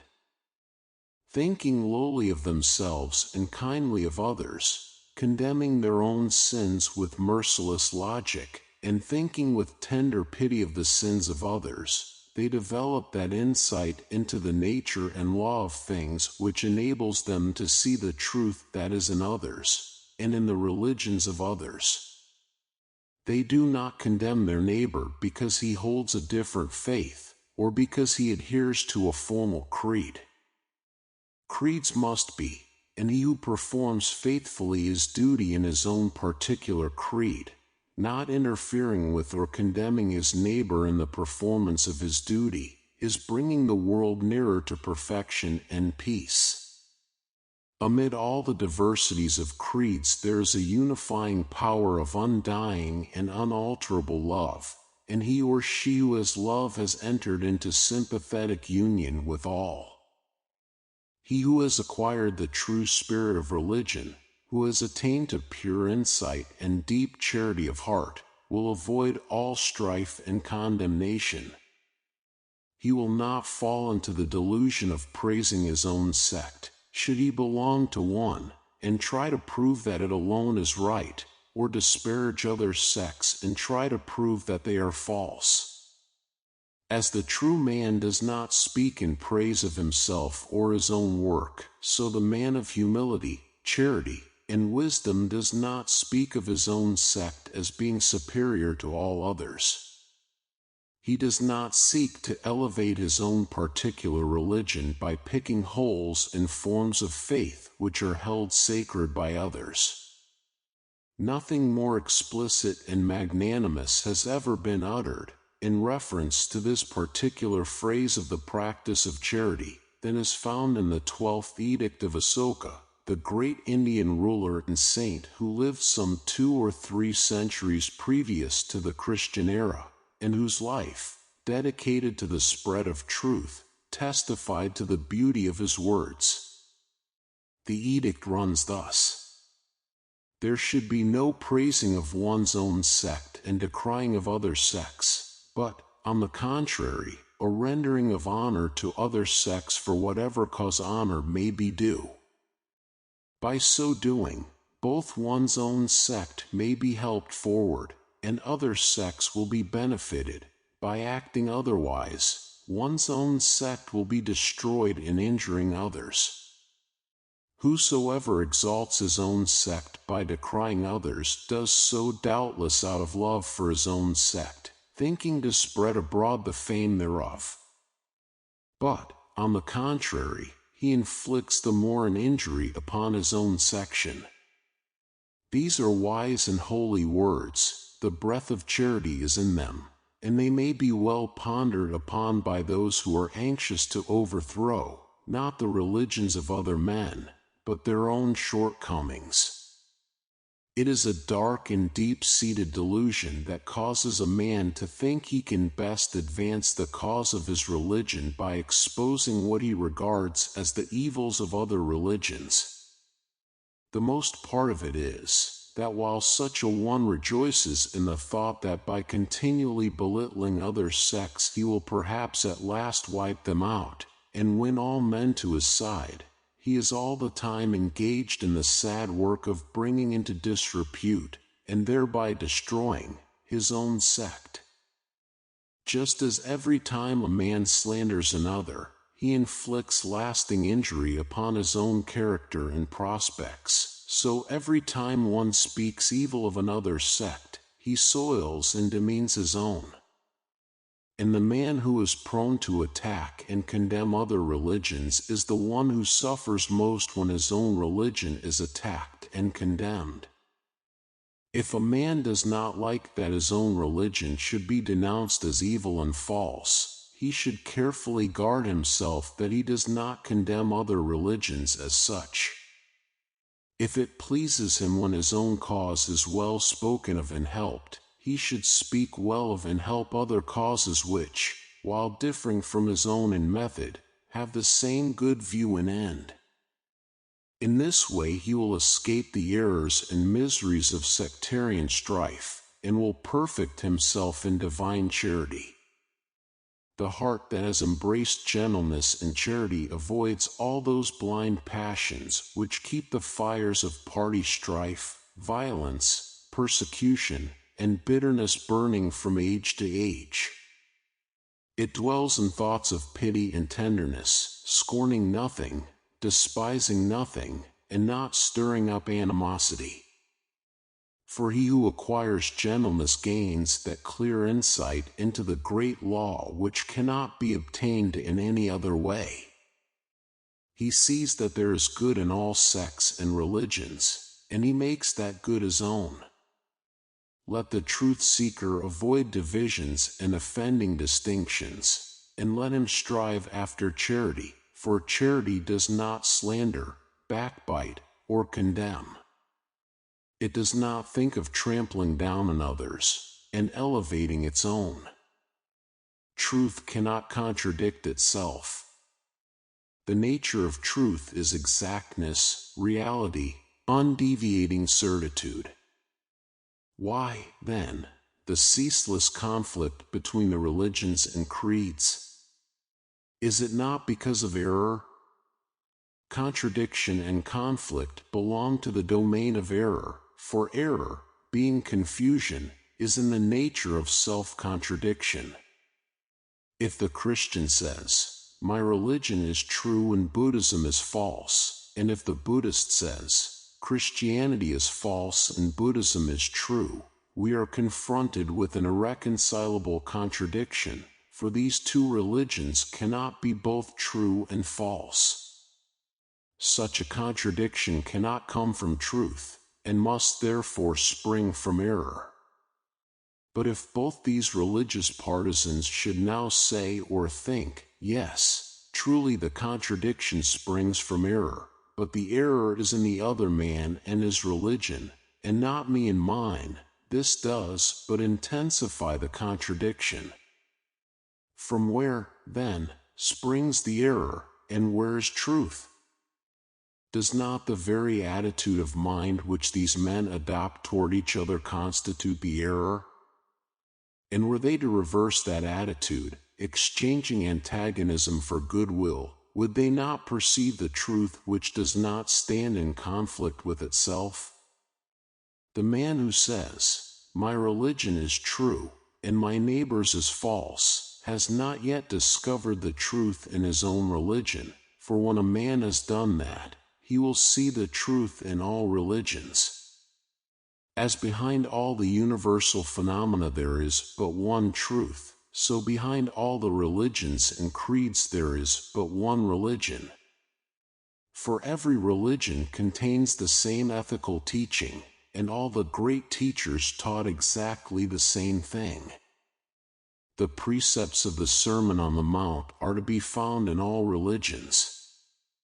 The life which these precepts demand was lived by all the great teachers and many of their disciples, for the truth is a pure heart and a blameless life, and not a set of dogmas and opinions.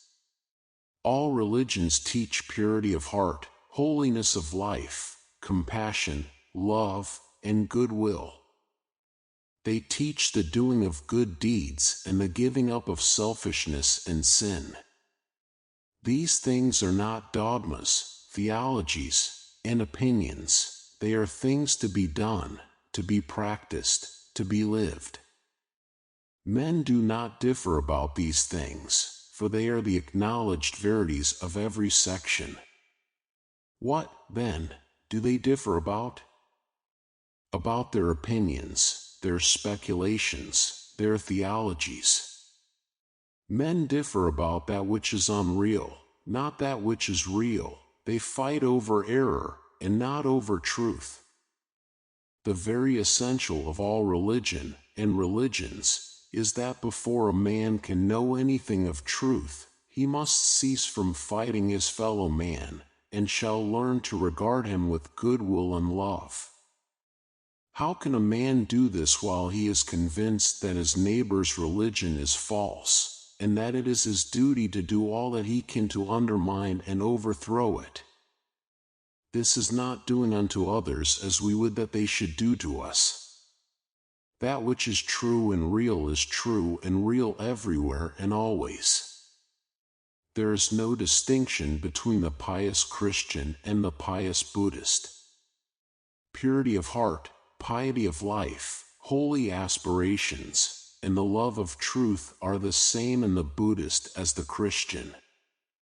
The good deeds of the Buddhist are not different from the good deeds of the Christian. Remorse for sin and sorrow for wrong thoughts and deeds springs in the hearts, not only of Christians, but of men and women of all religions. Great is the need of sympathy. Great is the need of love. All religions are the same in that they teach the same fundamental truths. But men, instead of practicing these truths, engage opinions and speculations about things which are outside the range of knowledge and experience, and it is in defending and promulgating their own particular speculations that men become divided and engage in conflict with each other. Condemnation is the beginning of persecution. The thought, "I am right and you are wrong," is a seed prolific of hatred. It was out of this seed that the Spanish Inquisition grew. He who would find the universal truth must abandon egotism and quench the hateful flames of condemnation. He must remove from his heart the baneful thought, "All others are wrong," and think the illuminating thought, "It is I who am wrong." And having thus thought, he will cease from sin, and will live in love and goodwill toward all, making no distinctions, engaging in no divisions, a peacemaker and not a partisan. Thus living charitably disposed to all, he will become one with all. He will comprehend the universal truth, the eternal religion, for while error and selfishness divide, truth demonstrates truth and religion unifies. 17. Light on Law and Miracle. The love of the wonderful is an element in human nature which, like passions and desires, requires to be curbed, directed, and finally transmuted, otherwise superstition and the obscuration of reason and insight cannot be avoided. The idea of a miracle must be transcended before the orderly, eternal, and beneficent nature of the law can be perceived. Then peace and certainty, which a knowledge of KW bestows, can be enjoyed. Just as a child, when its eyes are open to the phenomena of this world, becomes involved in wonder, and revels in tales of giants and fairies, so when a man first opens his mental eyes to spiritual things does he become involved in stories of marvels and miracles. As a child at last becomes a man and leaves behind the crudities of childhood, understanding more accurately the relative nature of the phenomena around him, so with a fuller spiritual development and greater familiarity with the inner realities, a man at last leaves behind the era of childish wonderment. He comes into touch with the law of things, and governs his life by principles that are fixed and invariable. Law is universal and eternal, and, although vast areas of knowledge are waiting to be revealed, cause and effect will ever prevail. Every new discovery, every truth revealed, will serve to bring one nearer to a realization of the beauty, stability, and supremacy of the law. And very gladdening it is to know that law is inviolable and eternal throughout every department of nature, for then we know that the same operations of the universe are ever the same, and can therefore be discovered, understood, obeyed. This is a ground of certainty, and therefore of great hope and joy. The idea of miracle is a denial of law and the substitution of an arbitrary and capricious power. It is true that around the lives of the great teachers of humanity stories of miracles have grown, but they have emanated from the undeveloped minds of the people, not from the teachers themselves. Lao Tzu expounded the supreme law, or reason, which admits no miracle, yet his religion has today become so corrupted with the introduction of the marvelous as to be little better than a mass of superstition. Even Buddhism, whose founder declared that, seeing that the law of karma, cause and effect, governs all things, the disciple who aims at performing miracles does not understand the doctrine, and that the desire to perform miracles arises either from covetousness or vanity, has surrounded, in its corrupted form, the life of its great master with a number of miracles. Even during the lifetime of Ramakrishna, the Hindu teacher who died in 1886, and who is regarded by his disciples as an incarnation of deity to this age. All sorts of miracles were attributed to him by the people, and are now associated with his name. Yet, according to Max Muller, these miracles are without any foundation of evidence or fact, and Ramakrishna himself ridiculed and repudiated miracle.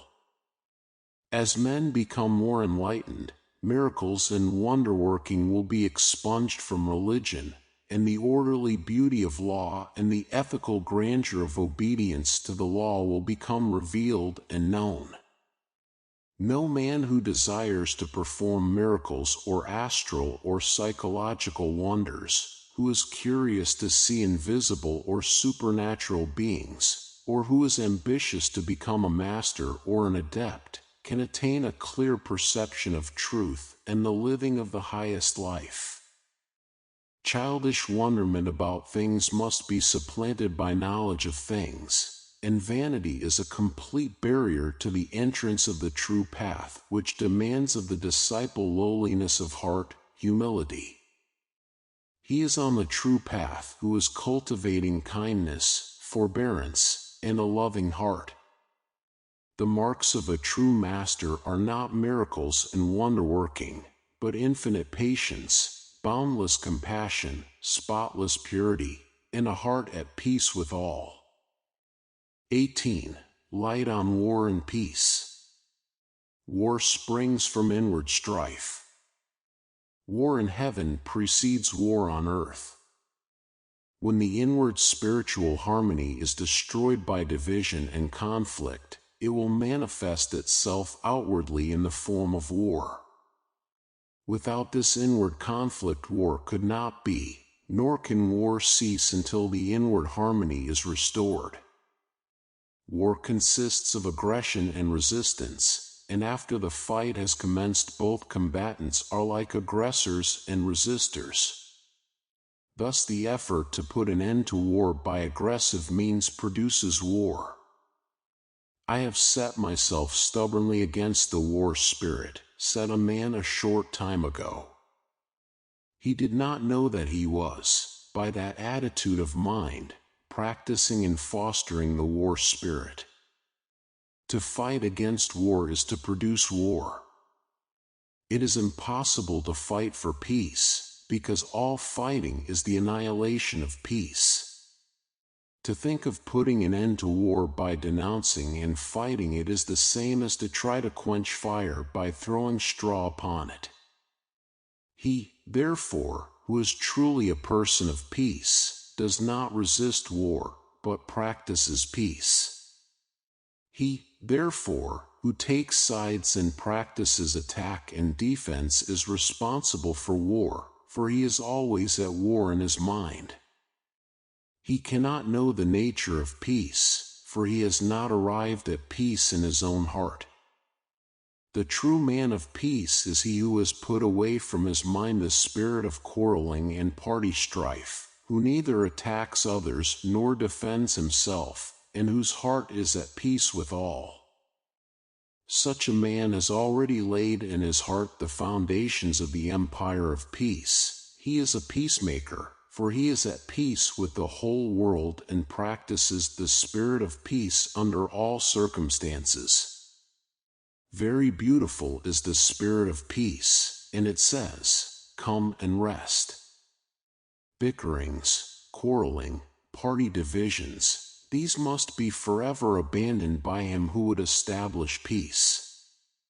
War will continue so long as men will allow themselves, individually, to be dominated by passion, and only when men have quelled the inward tumult will the outward horror pass away. Self is the great enemy, the producer of all strife, and the maker of many sorrows.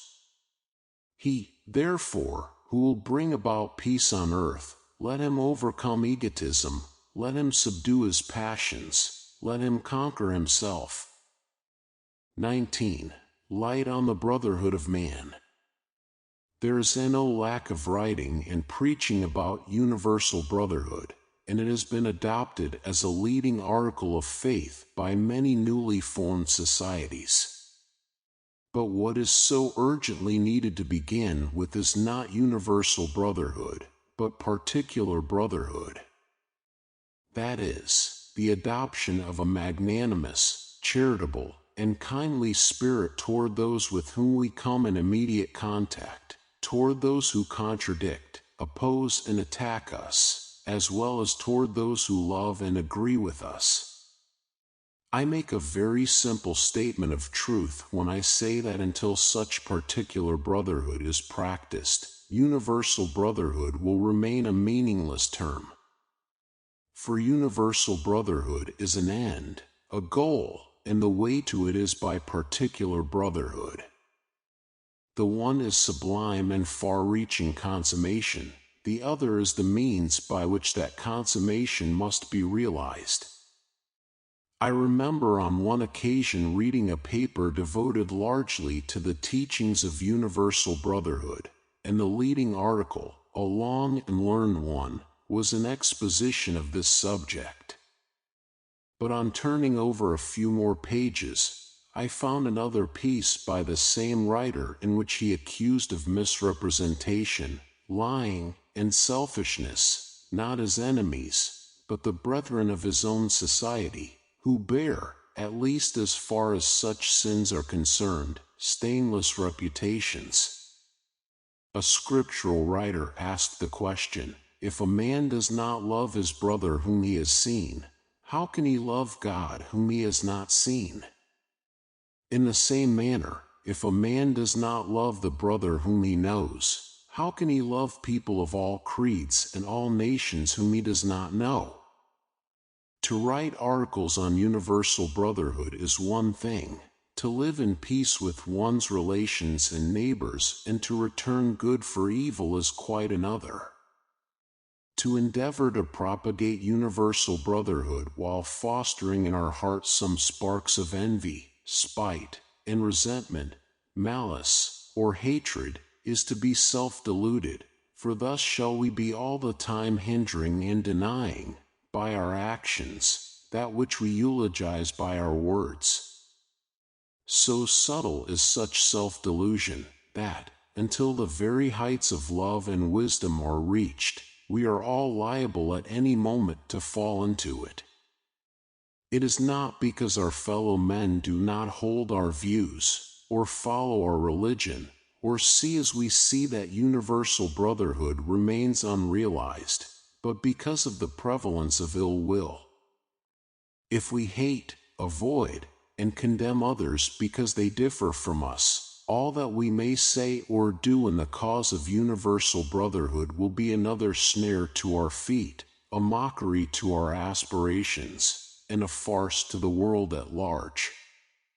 Let us, then, remove all hatred and malice from our hearts. Let us be filled with goodwill toward those who try and test us by their immediate nearness. Let us love them that hate us, and think magnanimously of those who condemn us or our doctrine. In a word, let us take the first step toward universal brotherhood, by practicing brotherhood in the place where it is most needed.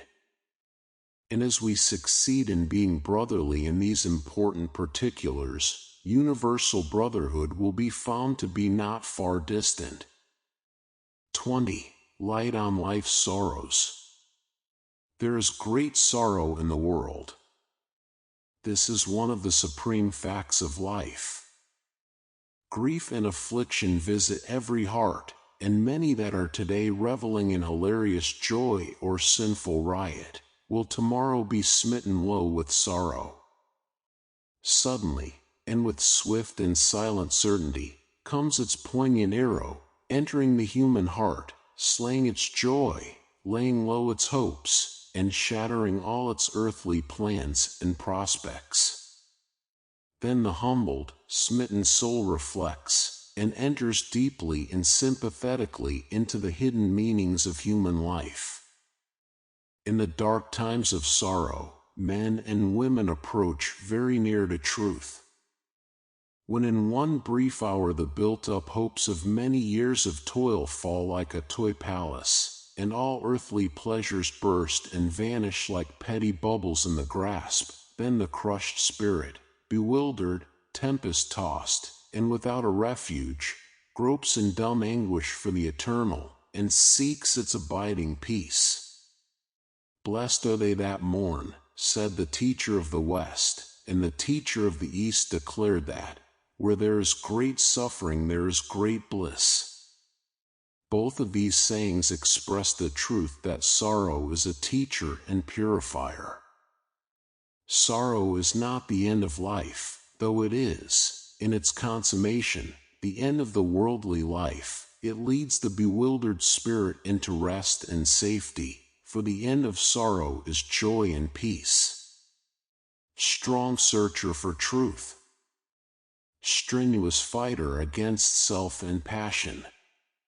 Seasons of sorrow must be your portion for a time. While any vestige of self remains, temptations will assail you, the veil of illusion will cloud your spiritual vision, producing sorrow and unrest. When heavy clouds settle down upon your spirit, accept the darkness as your own, and pass through it bravely into the cloudless light beyond. Bear well in mind nothing can overtake you that does not belong to you and that is not for your eternal good. As the poet has truly sung, nor space nor time, nor deep nor high can keep my own away from me. And not alone are the bright things of life yours, the dark things are yours also. When difficulties and troubles gather thickly about you, when failures come and friends fall away, when the tongue that has sweetly praised you bitterly blames, when beloved lips that pressed against your lips, the soft, warm kisses of love, taunt and mock you in the lonely hour of your solitary grief, or when you lay beneath the sod the cold casket of clay that but yesterday held the responsive spirit of your beloved, when these things overtake you, remember that the hour of your Gethsemane has come. The cup of anguish is yours to drink. Drink it silently and murmur not, for in that hour of oppressive darkness and blinding pain no prayer will save you, no cry to heaven will bring you sweet relief. Faith and patience only will give you the strength to endure, and to go through your crucifixion with a meek and gentle spirit, not complaining, blaming no one, but accepting it as your own.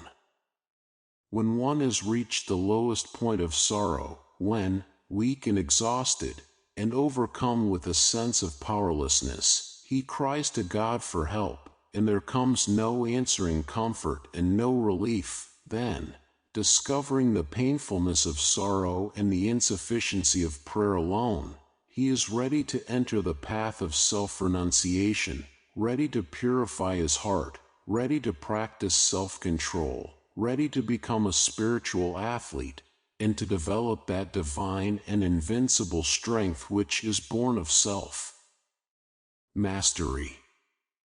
He will find the cause of sorrow in his own heart, and will remove it.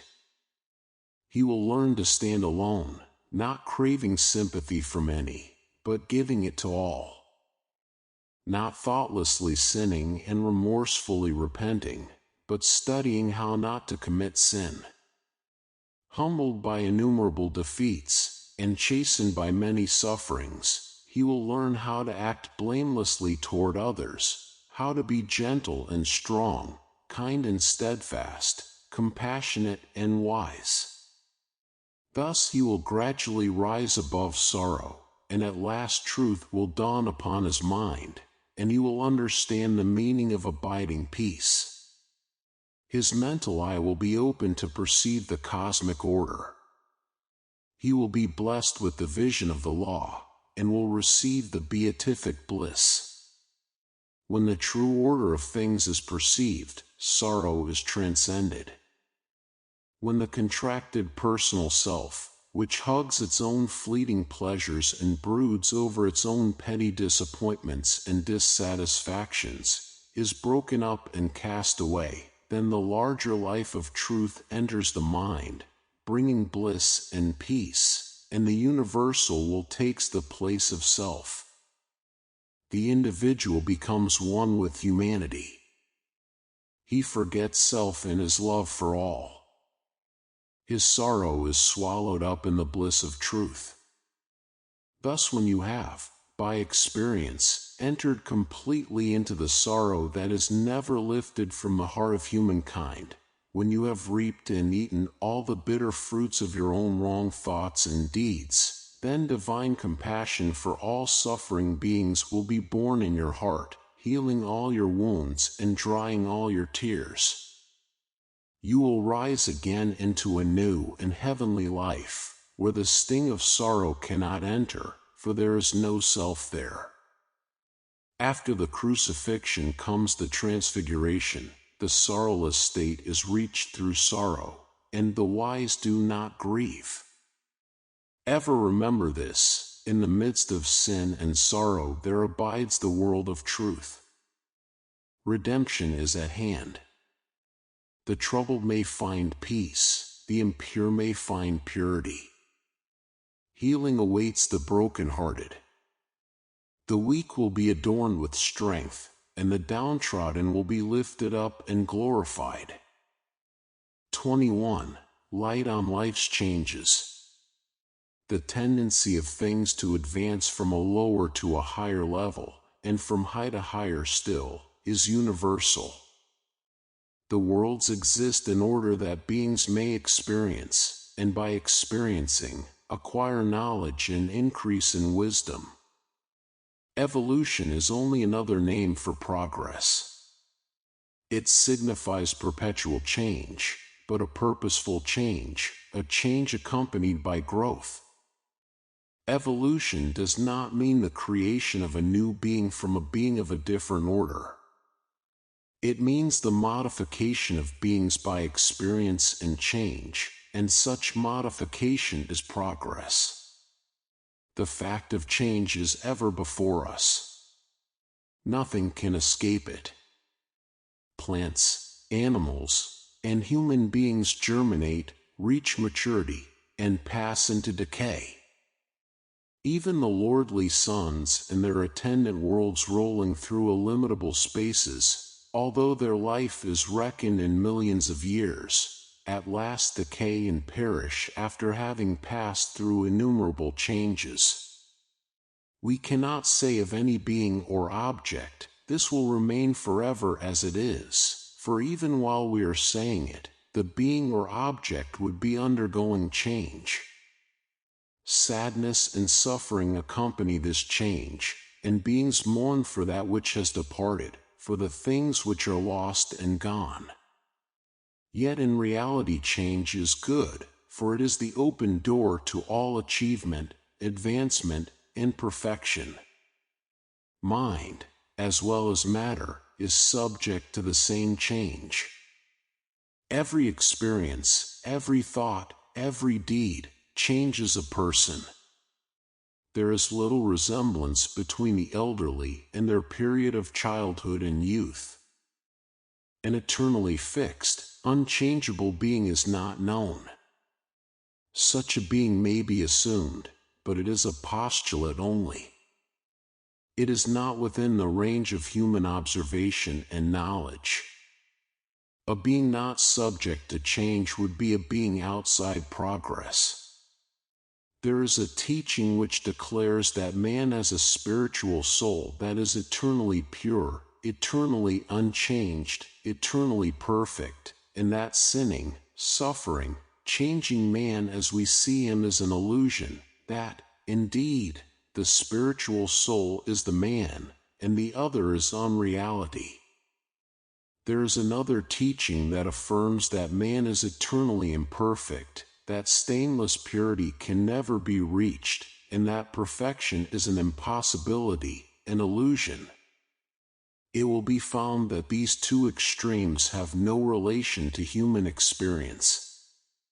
They are both of the nature of speculative metaphysics which stand in opposition to the facts of life, so much so that the adherents of these two extremes deny the existence of the commonest everyday facts of human experience. That which is assumed is regarded as real. The facts of life are declared to be unreal. It is well to avoid both these extremes and find the middle way of human experience. It is well to avoid opinions and speculations of our own or others. It is well to refer to the facts of life. We see that man passes through birth and growth and old age, that he experiences sin, sickness, and death, that he sorrows and suffers, aspires and rejoices, and that he is ever looking forward to greater purity and striving toward perfection. These are not opinions, speculations, or metaphysics, they are universal facts. If man were already perfect, there would be no need for him to be perfected, and all moral teaching would be useless and ridiculous. Moreover, a perfect being could not be subject to illusion and unreality. On the other hand, if a man could never attain to purity and perfection, his aspirations and striving would be useless. They would indeed be mockeries, and the heavenly perfection of saintly and divine men and women would have to be belittled and denied. We see around us sin, sorrow, and suffering, and we see before us, in the lives of the great teachers, the sinless, sorrowless, divine state. Therefore, we know that man is an imperfect being, yet capable of, and destined for, perfection. The divine state toward which he aspires, he will reach. The fact that he so ardently desires it means that he can reach it, even if the fact were not demonstrated in those great ones who have already attained. Man is not a compound of two beings, one real and perfect, the other unreal and imperfect. He is one and real, and his experiences are real. His imperfection is apparent, and his advancement and progress are also apparent. The realities of life claim men in spite of their metaphysics, and all come under the same law of change and progress. He who affirms the eternal sinlessness and perfection of man should not, to be logical and consistent, ever speak of sins and faults, of disease and death, yet he refers to these things as matters to be dealt with. Thus, in theory, he denies the existence of that which he habitually recognizes in practice. He also who denies the possibility of perfection should not aspire or strive, yet we find him practicing self-denial and striving ceaselessly toward perfection. Holding to the theoretical does not absolve one from the inevitable. The teacher of the unreality of sickness, old age, and death is at last caught in the toils of disease, succumbs to age, and disappears in death. Change is not only inevitable, it is the constant and unvarying law. Without it, everything would remain forever as it is, and there would be neither growth nor progress. The strenuous struggle of all life is a prophecy of its perfection. The looking upward of all beings is evidence of their ceaseless ascension. Aspirations, ideals, moral aims, while they denote man's imperfection, assuredly point to his future perfection. They are neither unnecessary nor aimless, but are woven into the fabric of things. They belong to the vital essence of the universe. Whatsoever a man believes or disbelieves, what theories he holds or does not hold, one thing is certain: he is found in the stream of life, and must think and act. To think and act is to experience, and to experience is to change and develop. That man is conscious of sin means that he can become pure. That he abhors evil signifies that he can reach up to good. That he is a pilgrim in the land of error assures us, without doubt, that he will at last come to the beautiful city of truth.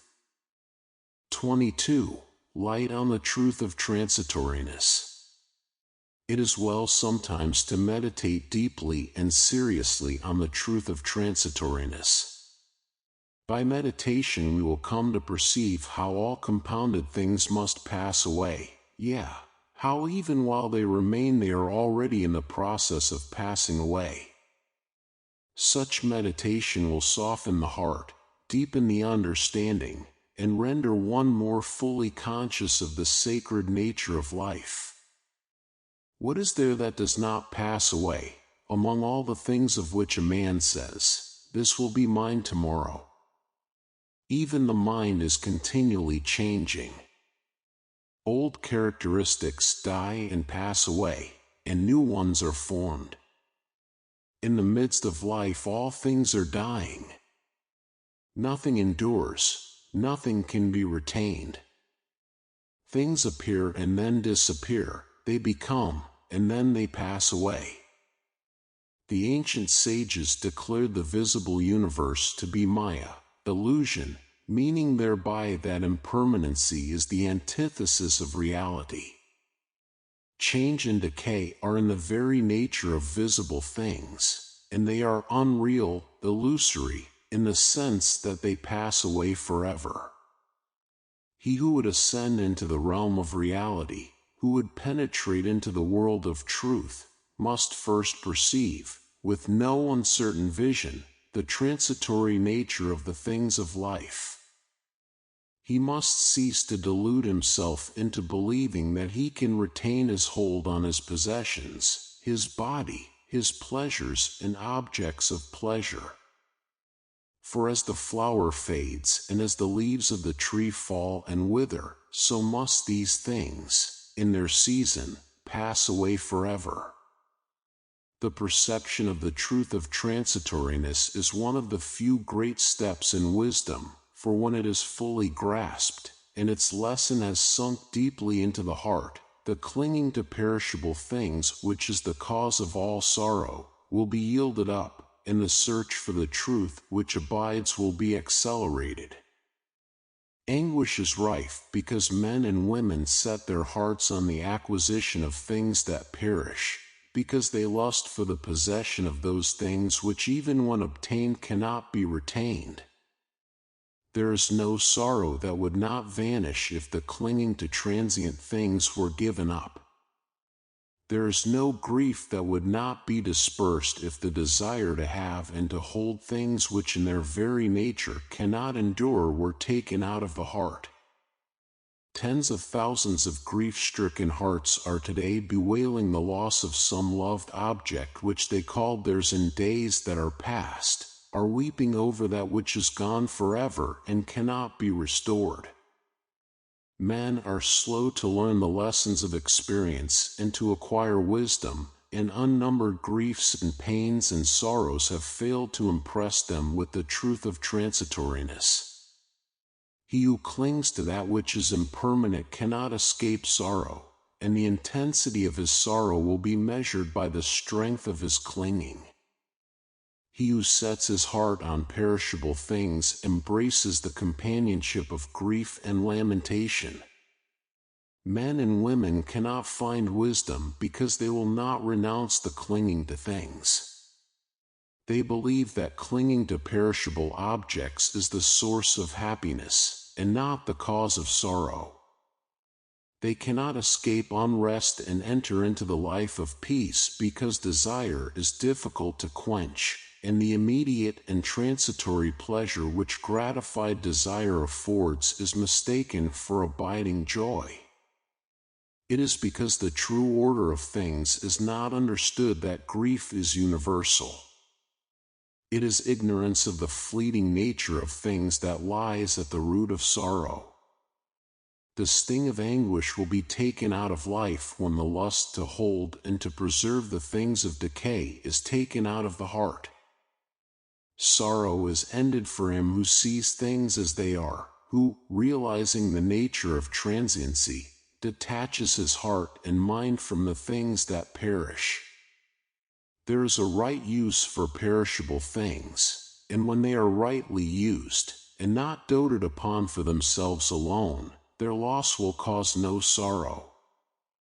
If a rich man thinks in his heart, "My riches and possessions are no part of me, nor can I call them mine, seeing that when I am summoned to depart from this world, I cannot take them with me, they are entrusted to me to be used rightly, and I will employ them to the best of my ability for the good of men and for the world," such a man, though surrounded by luxuries and responsibilities, will be lifted above sorrow, and will draw near to the truth.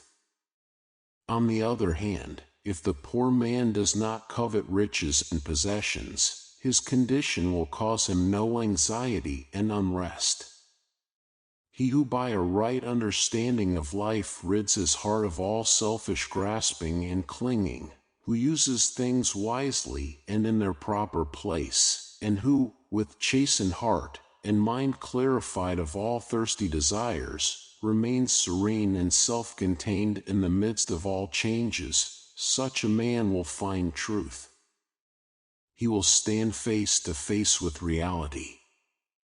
For in the midst of all error there abides the truth, at the heart of the transiency there reposes the permanent, and illusion does but veil the eternal and unchanging reality.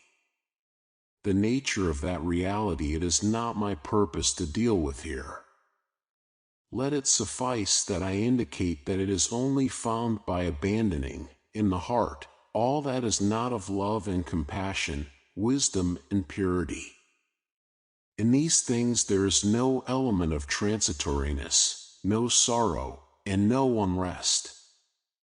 When the truth of transitoriness is well perceived, and when the lesson contained in the truth of transitoriness is well learned, then does a man set out to find the abiding truth, then does he wean his heart from those selfish elements which are productive of sorrow. He whose treasure is truth, who fashions his life in accordance with wisdom, will find the joy which does not pass away. He will leave behind him the land of lamentation, and, crossing the wide ocean of illusion, will come to the sorrowless shore. 23. The light that never goes out.